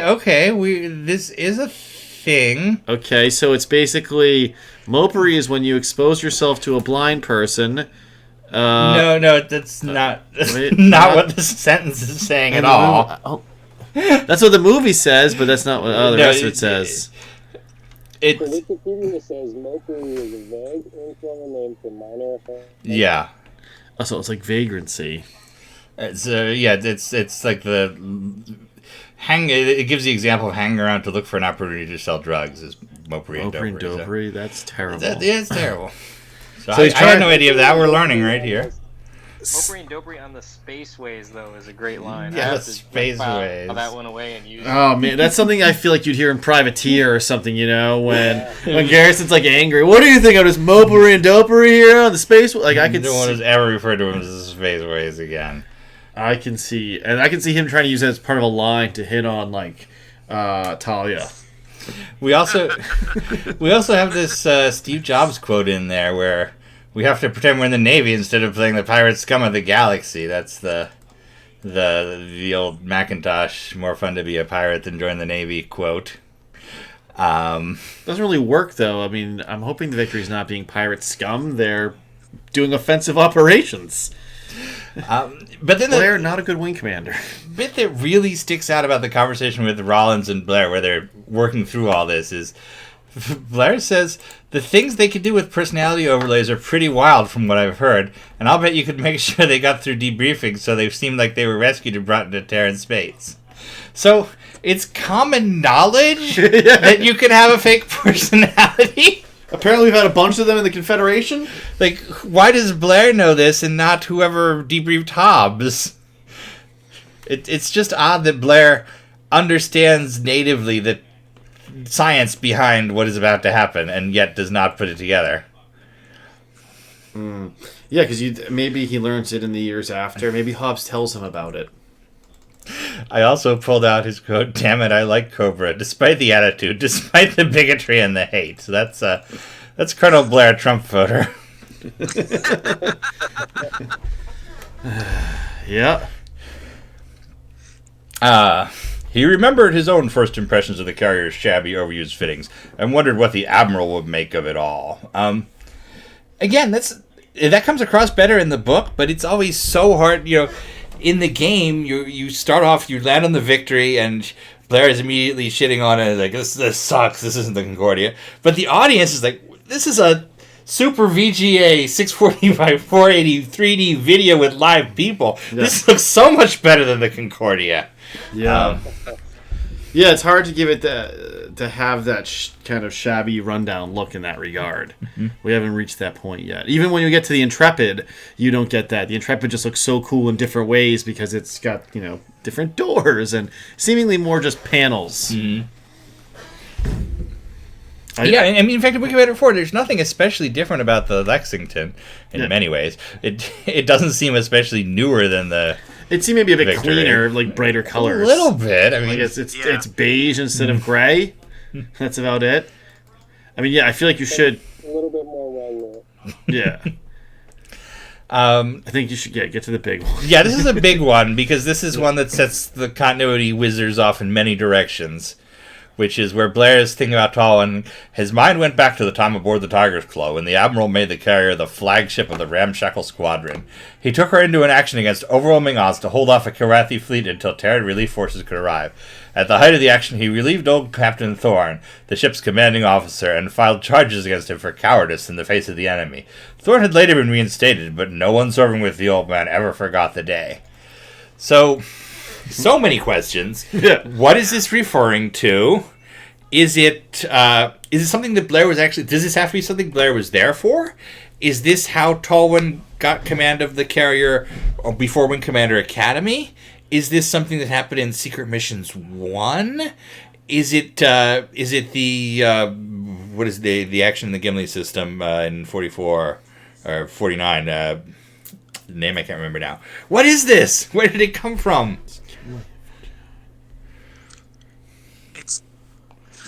It's interesting. It's just there's not much to. Because I took it. I mean, I guess before Academy makes more sense. My initial thought was Secret Missions 1, or around that time or something, because that would seem to make sense when it's talking about taking command and this ramshackle task force. That sounds like the chase of the Savar, but. I could see it being Academy, but the other thing is he references it over and over. Yeah, he references it a bunch of times because I want to say he thinks about it. He thinks about it to himself once, and then he mentions it to Rachel, I think. And there are 2 points before in the 40s where the Tiger's Claw does specifically form the nucleus of a ramshackle squadron and hold off the enemy. One is the when it's first commissioned in 2644, and it with its skeleton crew, it happens into a Kilrathi invasion force and fights them off. And then in 49, during Custer's Carnival. Oh, so yeah, I wondered if this was supposed to be Custer's Carnival, possibly. But again, Blair wasn't there. It's an odd reference, and it really could be stuck anywhere. But again, it's odd that Captain Thorne would have been the captain of the Tiger's Claw so early, when we know that it has a whole range of different captains later on, before hitting on Thorne. And the time we see Thorne as captain of the Tiger's Claw is Secret Missions 2. When we specifically know Tolwyn did not take command of the ship. He was on the Austin, bragging about how much better it was. That's true. It's weird because it's not just a one-off reference that he does it twice at that time. No, it's weird though. The 50s just keep cramming more and more in there. Leave the 2640s alone, I guess, for us one day. You know. I liked this one interaction between Blair and Tolwyn, where indeed Tolwyn looked back up, barely regaining his composure. "I've been following your operations with some interest, Colonel. You ran into our old friend Thrakath, I hear." That's kind of interesting because they each have a long history with Thrakath, but it's never connected. That's. So Tolwyn has been facing off against Thrakath on this massive strategic level, and Blair has happened to have been in several situations where he happens to meet him or dogfight him. But it's never that they're both. It's just like this weird, like, shared connection they have that you never think about. Yeah, Tolwyn kills his older brother. Well, shoots down his older brother, which he doesn't even know about. That's true. Yeah, he wouldn't know who killed Rotha. That's true. But Thrakath, Tolwyn has been matching wits with Thrakath for 10 years now on the battlefield, and you think about it End Run, where he talks about how he really wants to clean Thrakath's clock, that sort of thing. And then he goes on a run where he kind of does it twice. He beats him at the end of End Run with the saving of the Tarawa, and then holds him off at Earth. Yeah, and meanwhile, Blair happens to dogfight him at Katithrik Mang. He happens to run into him at when he's being assassinated by. In special operations, Khosra. Yeah. Khosra. But guys, no, we don't need to talk about this. Enough of Khosra. We had to go there. But yeah, that is. You never do think about they both having that history with them. And then, okay, so the big debate is the one that we've kind of been going around all the time on this is what they're doing right. And I think the more interesting question for us is it right compared to the game? Because we have Tolwyn making a pretty strong case for why we do have to genocide the Kilrathi. Unlike in the game, we have him specifically saying they're going to keep using their bioweapons. There's no other choice. We have to do this. And Blair is in this position where he still doesn't think it's right. He's like, they killed Angel, but I still don't think it's right, which is interesting. I'm looking forward to seeing if the book addresses this at all, because the game uses it as this, they killed your girlfriend, now it's okay to massacre them. And the book does not. They've killed his girlfriend, and he's kind of okay with it. What's even weird is the Kilrathi were literally about to destroy Earth, poison Earth with dirty bombs, and leveled, a dozen major cities, probably killing, hundreds of millions of people. Yeah, but despite the rage inside him, Blair couldn't see taking part in the destruction of an entire race, which is not again, true. Foreshadowing, obviously, but it's still it's just always mind blowing, because if of anybody, think about just culturally, these people only know war and life and death, and how could they have this philosophical take on? It just seems mind-boggling every time it comes up. I also pulled out, perhaps all that really mattered in the end was winning, which is, again, Blair, Trump voter. Yeah, it doesn't matter how you get there. So here's something kind of ridiculous from the book, these chapters. I'll just read this. The door buzzed before he could come up with an answer. As Tolwyn admitted Captain Ison and Commander Gessler, Victory's first officer, Blair found himself wondering if the Admiral might be right after all. So, yeah, wondering if the Admiral's right, that's fine. But This is the first reference anywhere to the Victory's first officer, and we're okay. Yeah. We're 75% through the book. Like, imagine not hearing about Commander Riker until like season 5 of Next Generation. Yeah. He's always been there. You just didn't see him. He was always doing something else somewhere else. Yeah. He's probably wearing a sword. In the other room the whole time. Yes. He's something else that struck me a little weird was, is anybody else struck as finding it as odd as I did that Tolwyn refers to him as Chris Blair instead of Christopher? Yeah, it's like a diminutive thing. Yeah. It's a little too familiar. Yeah, it seems like a put down. It's like when your mom. It's like the opposite of when your mom uses your first name, Benjamin. Yeah. Ooh. Yeah, exactly that same energy. Yeah, there's a diminutive aspect to it. You're right. Well, I've got a passage here that has caused lots of arguments over the years among idiots on the internet. Even the scientists can't say for sure whether or not the energy beam itself would destroy an entire planet, but they do agree that the resultant seismic stresses should be enough to tear it apart. And this has been such a thing over the years where people are like, oh, the behemoth didn't really work. They didn't know it could destroy a planet. And like, well, yes, if you chop that sentence in half, you don't know it's going to destroy a planet, but it will destroy. They do know it will destroy everything on it. So it's effectively the same thing. Yes. But somehow this becomes like one of those giant. You remember when the internet was all about figuring out which sci-fi thing had the most powerful lasers, and there were whole message boards that were like, actually, Star Destroyers can vaporize a TIE fighter, which means they must have 4.8 kilotons of energy. Yeah. And all those words that nobody knows what they mean. Yes. Yeah, and this was right in the middle of that. Yeah, and people were saying that's this divergent point from between the game and the book. But go look at Wing Commander Prophecy.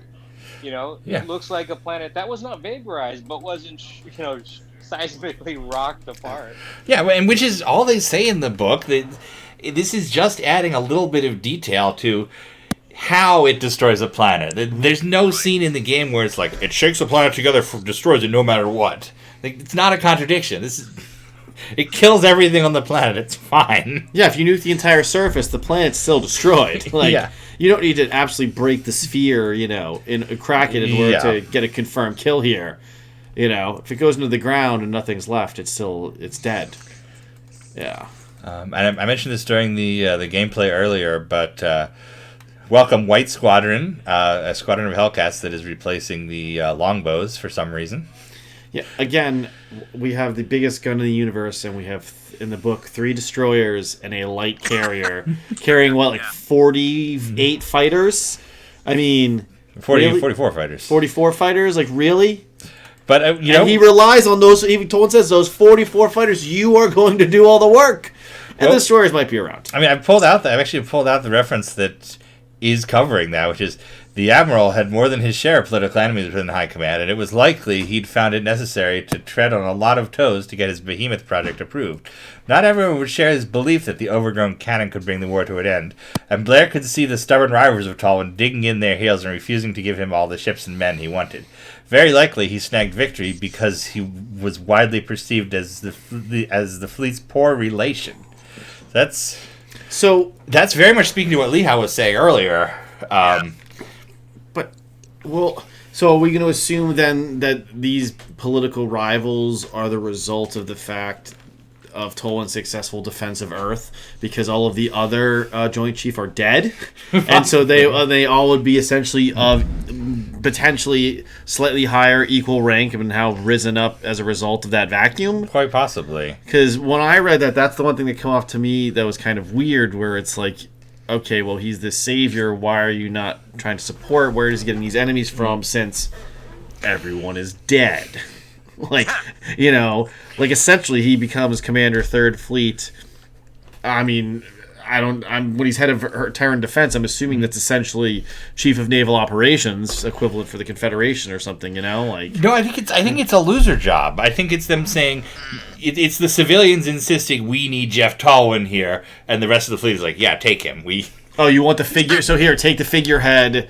Yeah, because Tolwyn has always been this maverick asshole. For as much as Blair presents him as, the straight polished British guy. No, he's the guy who keeps stealing ships and fighting his own war and risking everything to save his nephew and so on. I could definitely the Academy thing again, where his friend Admiral Bergstrom doesn't take him seriously. Yeah, and the setup for Academy is that he's being punished by being put in the Tiger Claw in these safe sector patrols.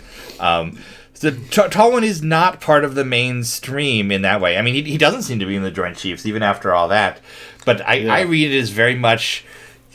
Well, because they want him as a fighting admiral, but I can see what you're saying. Like, they want a figurehead for Terran Defense. Like, here's the fighting admirals in the fleet, but then it's... He's MacArthur testifying to Congress. His supporters are saying, "Oh, we're gonna rebel and make him the president," and the actual military is like, "Get this guy out of here." Yeah. That's what in the Pacific they would send you to the Northern Front, Alaska. That was where Admiral Fletcher unfortunately got sent, despite not being deserving of it. Now, I loved, this was just a little detail, but he refers to where the Behemoth is being kitted out as the Torgo Proving Area, which just seemed like, this is just one of those, hey, yeah, that seems like a real thing. It's the Edwards Air Force Base with space. Yeah, it's like off the coast of Virginia, where the Ford is right now doing its tests, its high-speed maneuvers and shock tests and everything, yeah. And next up, we have the plan to attack Loki 6. First of all, shout out to Captain Moran and the Hermes, more like Captain Moron. But they've come up with this more likely target, Loki 6, which they're going to jump to from the Black Main system. And this is another thing. It's in the game too, but we have this dramatic scene where Blair's like, "You're taking that thing to kill Ra, aren't you?" And this is supposed to seem like a bad thing. But for all of that, he is doing exactly the thing they didn't do in World War II. The atomic scientists were all like, "Oh, you have to test the bomb. Yeah, drop it off Tokyo. Show it on an island so that they can see what it does. We have a test to see if they'll surrender just from that." And he's doing that. He's taking it to this military-only base, and he's demonstrating it to the Kilrathi. So I don't know what else Blair wants. It's an odd soft spot for a man who's been in war for the last 20-plus years. Yeah. And his girlfriend has just been killed by the essential, leader of the Kilrathi military. And then also, the focus on Hobbs for his intelligence experience. It seems odd at first, but it did kind of strike me as similar to having Oppenheimer being represented on the target committee. Sure. You have this outside view that, is going to cause problems later. We also have the gas giant refueling. Instead of capturing the transports like we just did, that gets kicked forward a little bit, so they're going to refuel in the Loki system in a gas giant, which is something that I have stolen so many times since then. I've definitely used it in Star Citizen. I think I took it from right here because it just seems so just cool so everybody knows that the Behemoth comes up to a gas giant and can process the fuel from it. Extends its scoop or something and starts pulling out the top of the atmosphere. It's one of those things you want to see. Yeah, you totally want to see that. Yeah. And here's Hobbs. I warn you, though, I cannot predict the reactions of my former comrade. Excuse me. It's hard to speak Kilrathi. Former comrades, with any degree of certainty. Real subtle, my man. What are you talking about, man? He's just reflecting. Yeah, he's thinking about Angel some more. He's in an intelligence situation now. He's being more reflective. And here's our ultimate foreshadowing paragraph, our way too on the nose. Blair shook his head. Not changed. But nothing's as clear as it was before. Angel died out there, and Thrakka's the one who killed her, in front of a damn screaming audience of barbarians. Part of me would like... Which, by the way, pure internet racism right there. Part of me would like to wipe them all out, Kevin, but another part of me says it's wrong. He paused. I'm glad it's the Admiral who has to pull the trigger on that thing. I'm not sure I could do that. And if I did, I would never know if I did to save the Confederation or to even the score over Angel. So, and then Kevin, yeah, and could you live with yourself afterwards, whatever choice you took?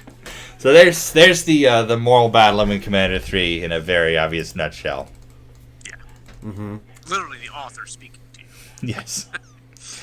So now talking about the final chapter, we open with the scene that we just saw in the game of the traitor, whoever that is, communicating with the Kilrathi. Mm-hmm. And the first detail that I love from this is, and of course it's Hobbs, we'll spoil that right now, but yes. Seen through a bulky night vision device, the room glowed with an eerie greenish light. Hobbs is wearing the Splinter Cell helmet. In a room, and that's subtle. No one will notice that. Hobbs, what do you do? Oh, I just didn't, want to break my night vision. Sorry, guys. I'm sleeping. Weird schedule. Yeah. Do they just have one Kilrathi night vision goggle? Yeah, like this. Yeah, like I don't think he has to modify somehow. I don't know how he puts that on. Yeah. Does it fit? I mean, is he just looking through one eye? Yeah, it's so weird. And here are two great names. One's a code name and one's a Kilrathi name that immediately follow that, and I love them both. Message coming in, my lord, from the Watcher, capital W. Which, that's great. Yeah. But that's immediately followed by Kantar Taros Narpagav turned in his chair. It's like, yes, Kantar Pagos. Yeah, I met him at the we were at the academy together actually. Great guy. Yeah.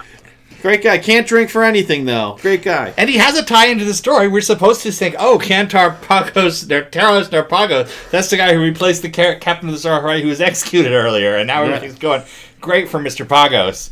Yeah. It just struck me as very funny sounding. It's not, Mm-hmm. It's Poghath is a weird word. All right, let's talk about Bear. Finally, we'll talk about Bear. Sure. That would be tough on Coventry. Eisen wondered how Jason Bondarevsky felt about flying point on this mission. He was supposed to be one of Admiral Tolwyn's shiny young proteges, but apparently the Admiral's patronage did not extend to protecting a favorite from a dangerous mission. So right off the bat, it certainly feels like, they remembered Bear was there. Why wasn't he in any of the briefings? But Bear is here. As a screening, he's doing the screening for the mission. And that makes sense to a degree because Tolwyn does care about Bear, and he wants him to be in on the victory, and he has likely manipulated him to this point where he's not actually captain of the. I mean, he is captain of the Coventry, but he's actually Commodore and in charge of Destroyer Squadron 67. But what is going on here exactly? And first I'll point it out just as a narrative thing. I love this. Because it's a seed. When this was written, it was purely, we got to remember to mention that Bear is there. But now it is the basis for the entire character arc he is in False Colors. And that is world-building tie-in stuff done exactly right, where you can take the tiniest little thing that sticks out of this book, and you can write, it could even have been a series of 3 novels about this paragraph. Yeah. Yeah, because of the path this leads Bear down and the events. Yeah, but it is just weird to suddenly see him though. Because why has he been removed from command of the Tarawa? Because at this point, right, Tarawa's Tarawa may have stayed with the Landrak. No, doesn't it come back and then because then it goes back again? Because I think they have to buy it back again. Yeah, that's possible. Yeah, because when they buy it, it's independence. Although you might be right, maybe they don't give it back. Yeah. So maybe now, that makes some more sense for him to be in command of this, even though it's a weird thing to see an aviator now go in command of surface ships, though. Mm-hmm. This is a totally different doctrine now. They're having to fight. Well, Tolwyn's. It's following Tolwyn's same career trajectory. He started off as an aviator, sure, and he's been pushed into fighting capital ships. Yeah. Excuse me. I like that little nod to the Coventry having 4 fighters at the end, and Yeah. And it ties into another interesting part where they're talking about like the 4 fighters are going to be like the cover, Mhm. and Blair's upset that the entire Victory fighter wing is just going to be on hot standby for hours and hours and days. Yeah, which also I pulled that out because it mentions that they're sitting in their launch tubes, which yeah. I mean, maybe you can think of that as maybe they're sitting in the catapult slots or something, like they're sitting in the the bridle or the bridle for the launch, and they call that the tube or something like that. I gotta step out for just a second. Would you? All right, sure. Second, I was like, "Geez, I guess you're just done talking with everybody, you jerk." Bye, guys. No. Yeah, but that's. I mean, I would think of it like that, where it's the tubes are just simply the multiple catapults at the front or something that they're using for Magnum launch. He also has, which pops up, and I think they do it better in the novels. The whole idea of jump shock and how everybody has this unpleasant experience as they go through, the disorientation, which we only see I think once or twice in End Run, and then I think once in Fleet Action, as well as here with Blair. Yeah, it seems to be more of a reoccurring motif in this one. What else? I'm looking at the fact that he keeps the Victory flight on standby, but Tolman basically says, "Get out of your fighter." Everybody else stays, but relieve yourself at the launch station immediately. It seems oddly specific. Oh, to pulling just Blair out. Just Blair, yeah. Well, I mean, it's weird to leave everybody in there to begin with, but then having Blair pulled out, that's I guess we're supposed to think that as more antagonism between the two. Because at the same time, you can still brief them sitting in the fighter. It's not like you have to pull them out. Although, still, everyone hates just sitting there for hours. Oh, understandably. Now, I did pull out 2. We just talked about that. Oh, we talked about jump coils? Well, you can add your commentary. We just bringing that up. Okay, yeah, I pulled out jump coils as part of how jump drive works for that. That was interesting. That should go in the jump fac. It's a lot of jumping right there. But also jump shock. It's one of those things. It's in the series Bible description of how jumps work. It gets referenced occasionally in the novels and never anywhere else. So one of those great Wing Commander-y things. Right next to that jump coils reference, the jump coils, and then it says Tolan glanced at the watch implanted in his wrist. Huh. That's a nice one. Mm-hmm. Yeah, absolutely. I would take an Apple Watch if I could even find it my way. Right. But that's my whole list of pullouts in this one. Does anybody else have anything they want to address in these 3 chapters? Not that I can see. Yeah, I think we covered everything pretty well. Yeah, I think we did. All right. Well, final thoughts, messages for the community. Let's start with Jason. Onwards with the Behemoth. That's all I got for us. All right. Chris? Merry Christmas and have a Happy New Year. Leah? Well, I guess either way, if Blair likes it or not, we're going ahead with the Behemoth anyway. Yeah, we'll see you guys in the Loki system next year. Okay, next decade. Next decade, yeah. Oh, a decade from now. God, I can't wait to have to listen to all those jokes for the next 6 weeks until everybody tires of them. People don't get tired of jokes anymore. The internet proved that. Put a picture of Baby Yoda right here. Yeah. Or a woman screaming at a cat. Oh, yeah. Yeah, that's... Woman screaming at Baby Yoda. Yeah. Don't tell them about that. Don't let the internet know. It's going to add a third pane with the cat. See, this is your moral question. Do you go and create that and become the richest man in the world, or do you save us from it? All right. Well, with that, Merry Christmas, Happy New Year's to you guys. This is not actually the end of any of this conversation. We are all in Discord all the time, and all we want to do is talk about Wing Commander. So anybody out there is welcome to come chat about this stuff at any time. Mm-hmm. But that is the end of book club for 2019. Closing out our first year where... Our first year of book club is done. We've managed to read almost 3 books. Almost 3 books. I mean, that's all we got left. That's all we got left. That's pretty damn good. Yeah, I'm surprised. I suspect that's more than any of the people who went into 2019 saying, I'm going to read 52 books. Hey, but they didn't know they were reading. And we enjoy them more. They didn't know that they were going to read almost 3. Books. All right, with that, we're going to close out on whatever this is called, book club. Book club. Yeah, there's not a real good end. Reading on, signing off. Yeah, everything's fine in the Loki system. I assume everything is going to stay fine. Everything's happy reading. Yeah, that's it.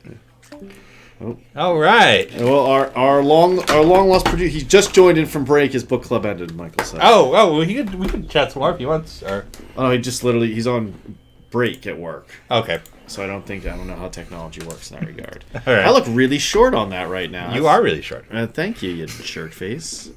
Why is that so tipped? That's weird. Well, tipped way back. As we have said, this is our last show for 2019.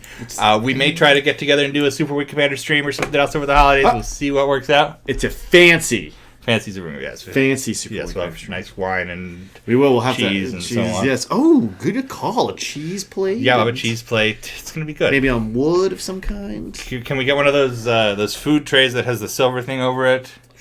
Ooh. Yeah. Sure. Finer things, Super Wing Commander Cup. Anyway. Yeah. Well, super. Yes, I don't know. Read the book. Yeah, here's the damn book. Take the book. But yes, well, yeah. I don't know if we'll have to do maybe super. I think Super Fancy Wing Commander requires a little bit more setup than just a random stream, Yeah. That's like special. That. I feel like that needs like a promo and what is the Rock Fighter? That's actually your best yet. I'm not going to lie. That really is. Most of them are interesting abstract works of art. That's fairly thanks for giving it to me closed, you dink. So next episode we will be playing the Torgo system on the 3DO. We'll be doing the standard good missions on Righteous Fire. I hope they're more exciting. We'll have all sorts of other surprises for the new year. Hopefully some new graphics packages. I'm going to beg my sister to help out. Season 2 logo changes. Yeah, Season 2 coming up. That's right. And with that is Loaf signing off. Have a happy new year. Dunderdall signing off for the year. A couple weeks, yeah. And let's see Clyde. We got a new Clyde. So. All right. The final Clyde of the year. Final Clyde of the year. That sounds like a really nice thing. Final Clyde of the year to you, sir. Hi, I'm Dr. Clyde Burrows from the Omnicron Institute. Admiral Tolwyn tells us that the Behemoth's weapon concentrates over 500 million gigawatts into one lancing point, which is enough power to destroy an unstable planet. Gigawatts are actually a real unit of measuring power used today. It takes over 400 wind turbines to generate a single gigawatt, or the equivalent of over 1 million horses. Meanwhile, energy is measured in joules, where 1 joule is equal to 1 watt. Victory Streak accidentally gives Wing Commander power weapon values measured in nanojoules, which is 1 billionth of a joule. That means that, according to the numbers, a single can of Coca-Cola contains enough potential energy to fire 60 trillion laser blasts. Always check your math. See you on the next exciting episode of All Wings Considered.